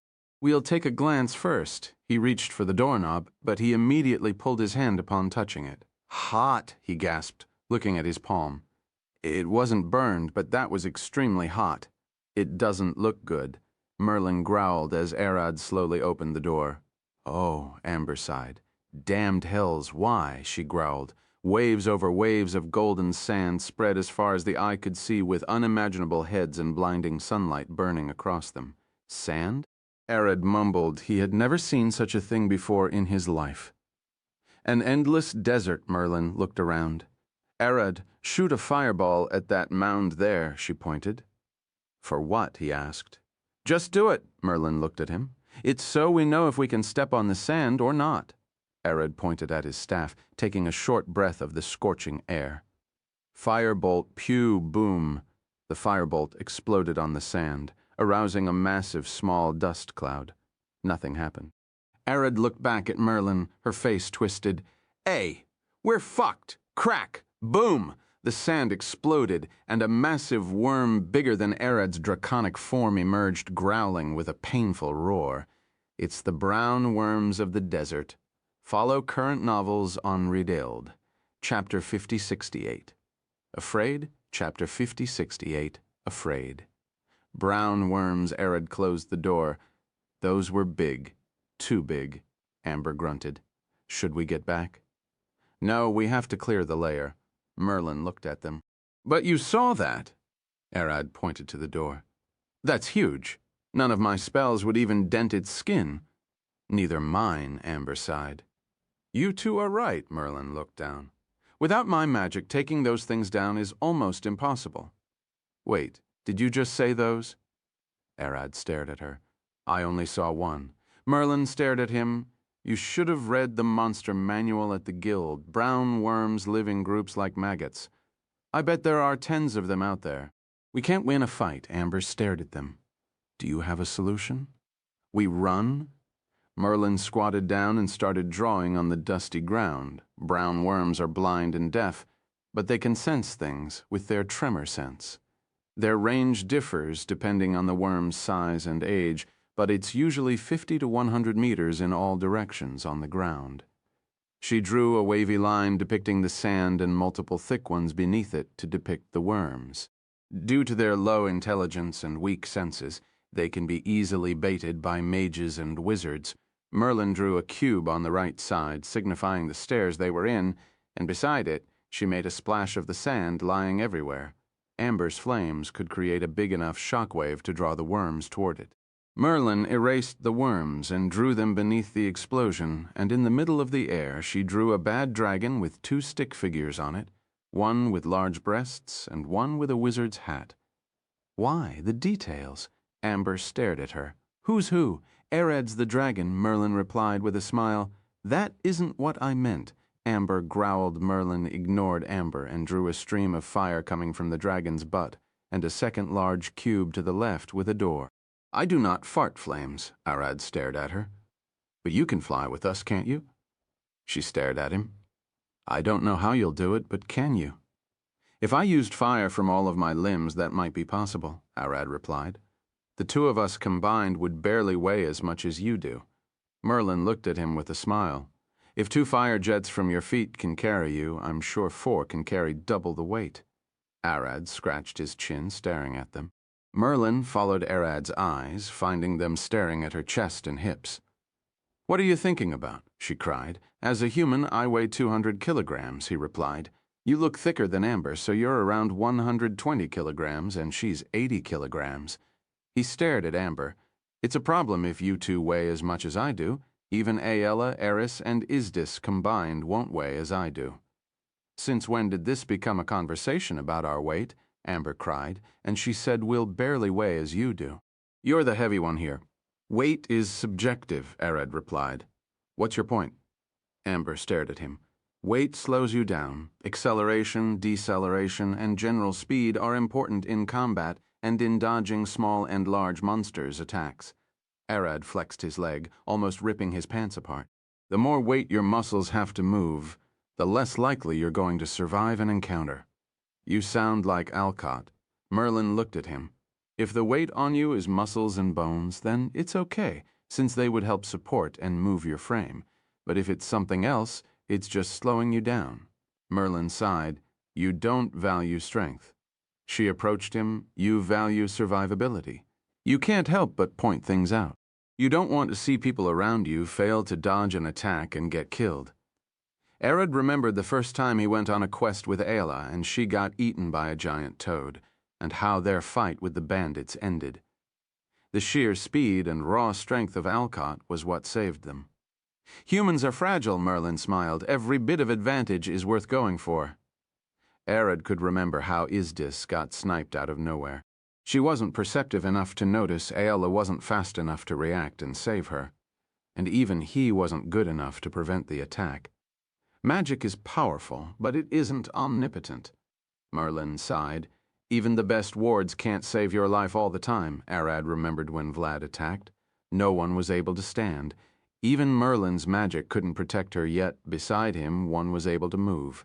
Nina. The sheer power and strength in her lean yet dense muscular body allowed her to stand and take a step. If there was only one opening, she might have been able to run away. "You're afraid?" Merlin approached Arad, patting his head. "It's not that you don't want weak people around you, as if that's the case. We're the last race you would have approached. It's just that you're afraid, scared, and terrified of losing those around you." "We're the last race he would have approached?" Amber stared at her. "Calm down, Arad." Merlin smiled. "We're alive. We won't die." She patted his head. "We aren't weak. We won't get eaten, won't fail to run away." Arad stared at her in silence. "I said we barely reached your weight, but that was just a description. I and Amber combined might not reach 150 kilograms. We aren't slow, we aren't dense, and we won't get snatched by those worms." She looked at Amber. "You can fly with fire, can't you?" "Of course," Amber replied. "You can carry me, can't you?" "I should be able to." "Yes," Amber replied while being a bit confused as her earlier question wasn't answered. "You heard her." Merlin looked at him. "We can fend for ourselves. We aren't as fragile as you see us, to a dragon. We're too fragile to risk." "Arad is like a soldier asked to run across a field filled with hungry wolves, while we two are little kittens hanging on for dear life on his back. Of course, he would be concerned if we said we weigh as much as he does. He would think our claws won't hold up." Merlin looked at her drawing. Arad didn't seem to display fear when fighting with Nina or Eris. He seems to trust their powers. He fought them and understood their powers well. Le Brère de Chapter 569. Eaten Alive. Arad sighed. Fine. He tapped his finger beside Merlin's drawing. "We fly straight to the stairs, ignoring every fight." "You're right," she nodded. "We have one chance." Amber looked down. "Can the door open while the guardian is alive?" "It should open," Merlin replied. "This is a common tactic used to skin annoying layers in larger labyrinths." Arad stood. "Get on my back." "We're moving immediately," he said with a stern face. "It's hot here." Amber stood, fanning her face. "Let's get out as fast as possible. If it's hot, you can strip down," Merlin giggled, "and then get sunburned into golden brown like a chicken breast on a pan." "No thanks," Amber stared back at her. "You go and get burned if you want?" Merlin looked at her arms and thighs. "I'm not going out of here without some browning, am I?" Arad is having it worse. He's topless. Amber pointed at him. How about you give him his shirt back and strip? No need for that, Arad replied. I can heal it later. None of the injuries he could sustain here matters. As long as he gets out alive, his blood regeneration will kick in and heal him. Sunburns are nothing. Arad bent down. Sit on my back. Amber looked at him for a second. It really feels wrong to ride you like a horse. It doesn't matter now, does it? Arad looked at her. And since when there was a problem with that? Arad is always on all four when carrying people in his draconic form. To him, this was just like trying to fly without wings, and while being far smaller in size. Me first. Merlin jumped on his back with a smile. You really are. Amber sighed, scratching her head. Annoying at best, she slowly sat on Arad's back. At least show some respect, Thud. She smacked Merlin's head. Merlin stared at her. But this is the plan. Isn't best if we get out of here as fast as possible. That doesn't mean to jump on his back like you did. Amber smacked her once again. You two stop fighting on my back and get ready. Arad sighed. Merlin looked back at Amber. I want you to fire 2 fireballs. The first one attracts the worm's attention away from us, and the second is after Arad takes off to mask it. Amber nodded. Understood. Merlin reached with her hand to the doorknob. K-Y-Ak-Ak. She cried, immediately snatching her hand away. It's hot. She started blowing on her palm. Amber reached with her hand. You crybaby? Peaky Aklié, she howled, falling off Arad's back and rolling on the ground, blowing on her hand. It burns. Arad looked at them with a worried face.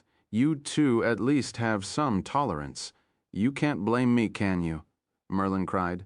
I have soft hands, but she's a fire sorcerer. Blame her.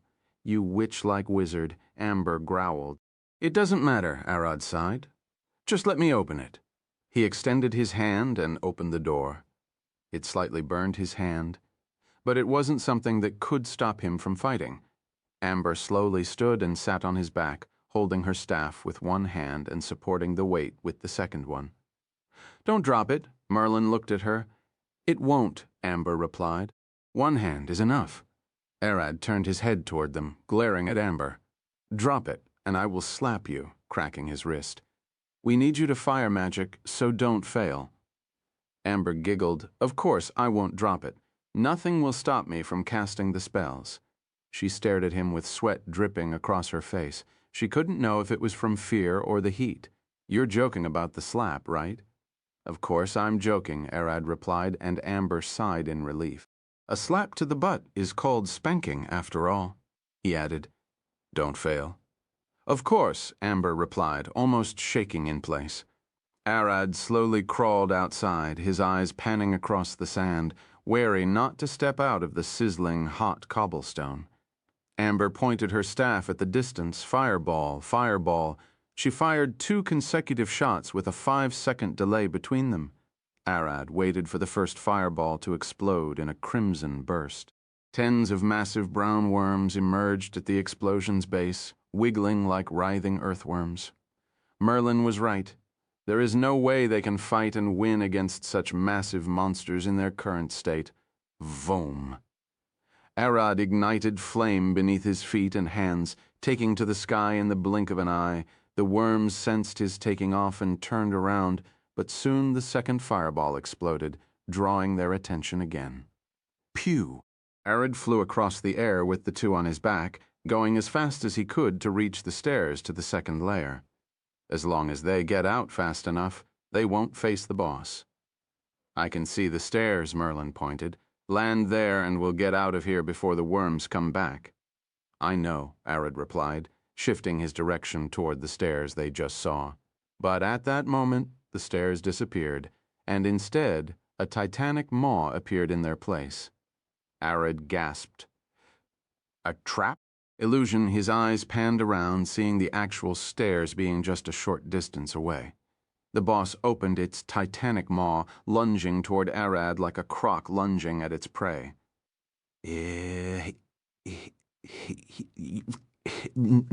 The,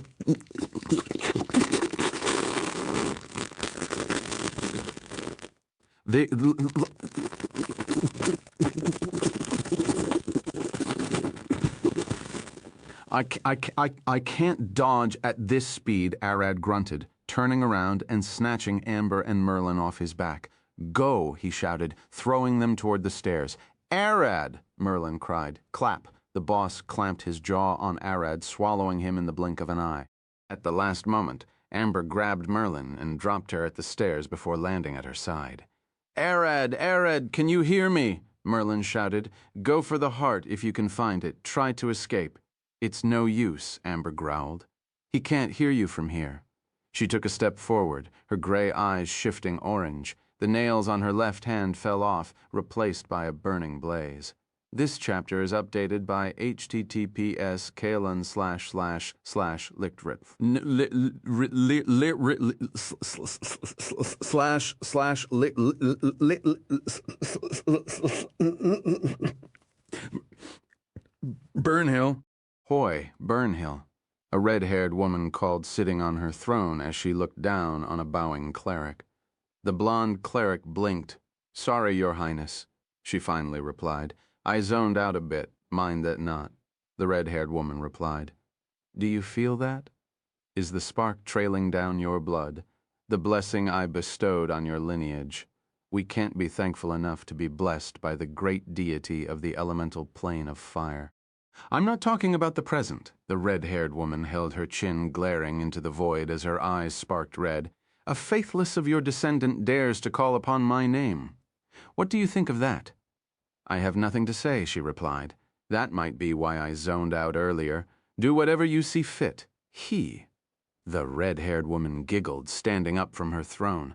Fire is mindless. It doesn't discriminate and burn everything on its way to ash. She waved her hand forward. Let the flames be her blessing and punishment. As you wish, Clap. The blonde woman put her together. May the eternal blaze guide them. We can fend for ourselves. We aren't as fragile as you see us. Amber remembered Merlin's words, relurched. I came here to save them, not for them to save me. She stared at the boss, fire burning beneath her feet. Boom! With an explosion, Amber blasted into the air at a blinding speed. Amber! Get back here! You don't have enough power to fight it! Merlin screamed as she saw Amber's hat fall on the charred ground. The boss stared back. Unlike the other worms, he can see and hear well. He won't miss her attack. Grr! He growled, and tens of worms burst from the ground, trying to cut Amber's way and bite her. Swash! Swos!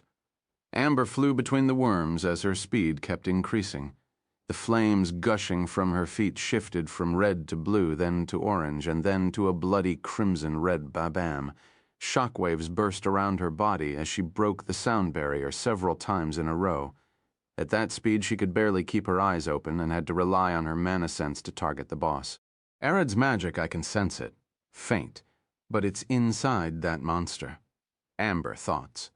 The inside of the brown worm was filled with toxic gases and acid. Arad should have lost consciousness almost immediately after falling down its throat. That is a blessing, as the victim won't feel the acid burning them faster, hotter. She growled, the cracks on her left arm expanding. I only got one hit. Magic is divided into two types, learned and hereditary. Wizards learn magic, and sorcerers are born with it. This has its merits and demerits. Since wizards are the ones taking the initiative to learn their magic, the only problem they can face is the lack of mana to cast their spells. But sorcerers have a different problem in hand. The power they carry could be too big for their bodies, leading them to live their whole life without tapping into it, albeit that is usually remedied by training to get used to that power. In some cases, it's fundamentally impossible for the sorcerer to withstand their power. Ice too cold, it kills, a speed so great that the user's organs instantly burst, and fire so hot, their bodies burn to ash upon unleashing it. Magic might be real, but human bodies are still bound to their natural limits. You can't be a human and have inhuman powers. Alcott was the first one to prove that by having to jump from being a vampire, werewolf, zombie, and more transformations just for his body to withstand the power he tried to cram into it. Amber clenched her teeth, growling as she opened her left palm. I'm not a superhuman. I never was, and I never will. Flames gushed from where her nails were, forming a fiery claw. A spark of fire jumped from the red-headed queen of the elemental plane of fire toward her clergy, trailing down their bloodline through the generations, heating up with each elemental that held it until it landed in Amber's soul. Amber pulled her arm back, ready to swing a palm strike at the massive worm. Arid is stronger than me, Amber thought, remembering the first day she taught Arid magic and how he quickly overpowered her. He's better than me. He's stronger and can attune to his bloodline. She smiled. Babam. She broke the sound barrier again, going even faster before the impact. I won't let him die here, no matter what. 7 worms lined their bodies between the boss and Amber, trying to protect him. No, I only have. Amber growled, but quickly changed her mind. No, be greedier, angrier, like the flame you're about to unleash. Amber exhaled. Close your mouth and tighten your chest, squeeze your anus closed so your organs don't fly out from the impact. Flames gushed out of her left forearm, leaving a crimson trail behind Scream to mellow the burning pain and grind your teeth to draw as much power as you can. Burn, Amber shouted at the top of her lungs, swinging her palm at the first worm protecting the boss. A crimson flash of fire sparked right before the impact, turning the sky blood red as she burst through the worms. She screamed, snatching Arad directly from the boss's burned guts. Crackle. The whole labyrinth shook, and the impact was heard even from the outside as the sand on the 4th layer turned into glass from the heat. Merlin gasped. That power. 7th. No, it might be the 8th level. Amber flew toward the stairs with Arad in her right hand, but she lost consciousness mid-air, and they fell on a sandhill, rolling all the way to the stairs. Amber, Arad. Merlin rushed at them, but she gasped the moment she saw them. Arad's body was half digested with some of his ribs showing up, but Amber was worse. Her left forearm disappeared, only leaving a roasted stem above where her elbow was. Severe burns spread from her left arm all the way to her face and stomach, coupled with visible bruising on the rest of her body from the impact. This chapter is updated by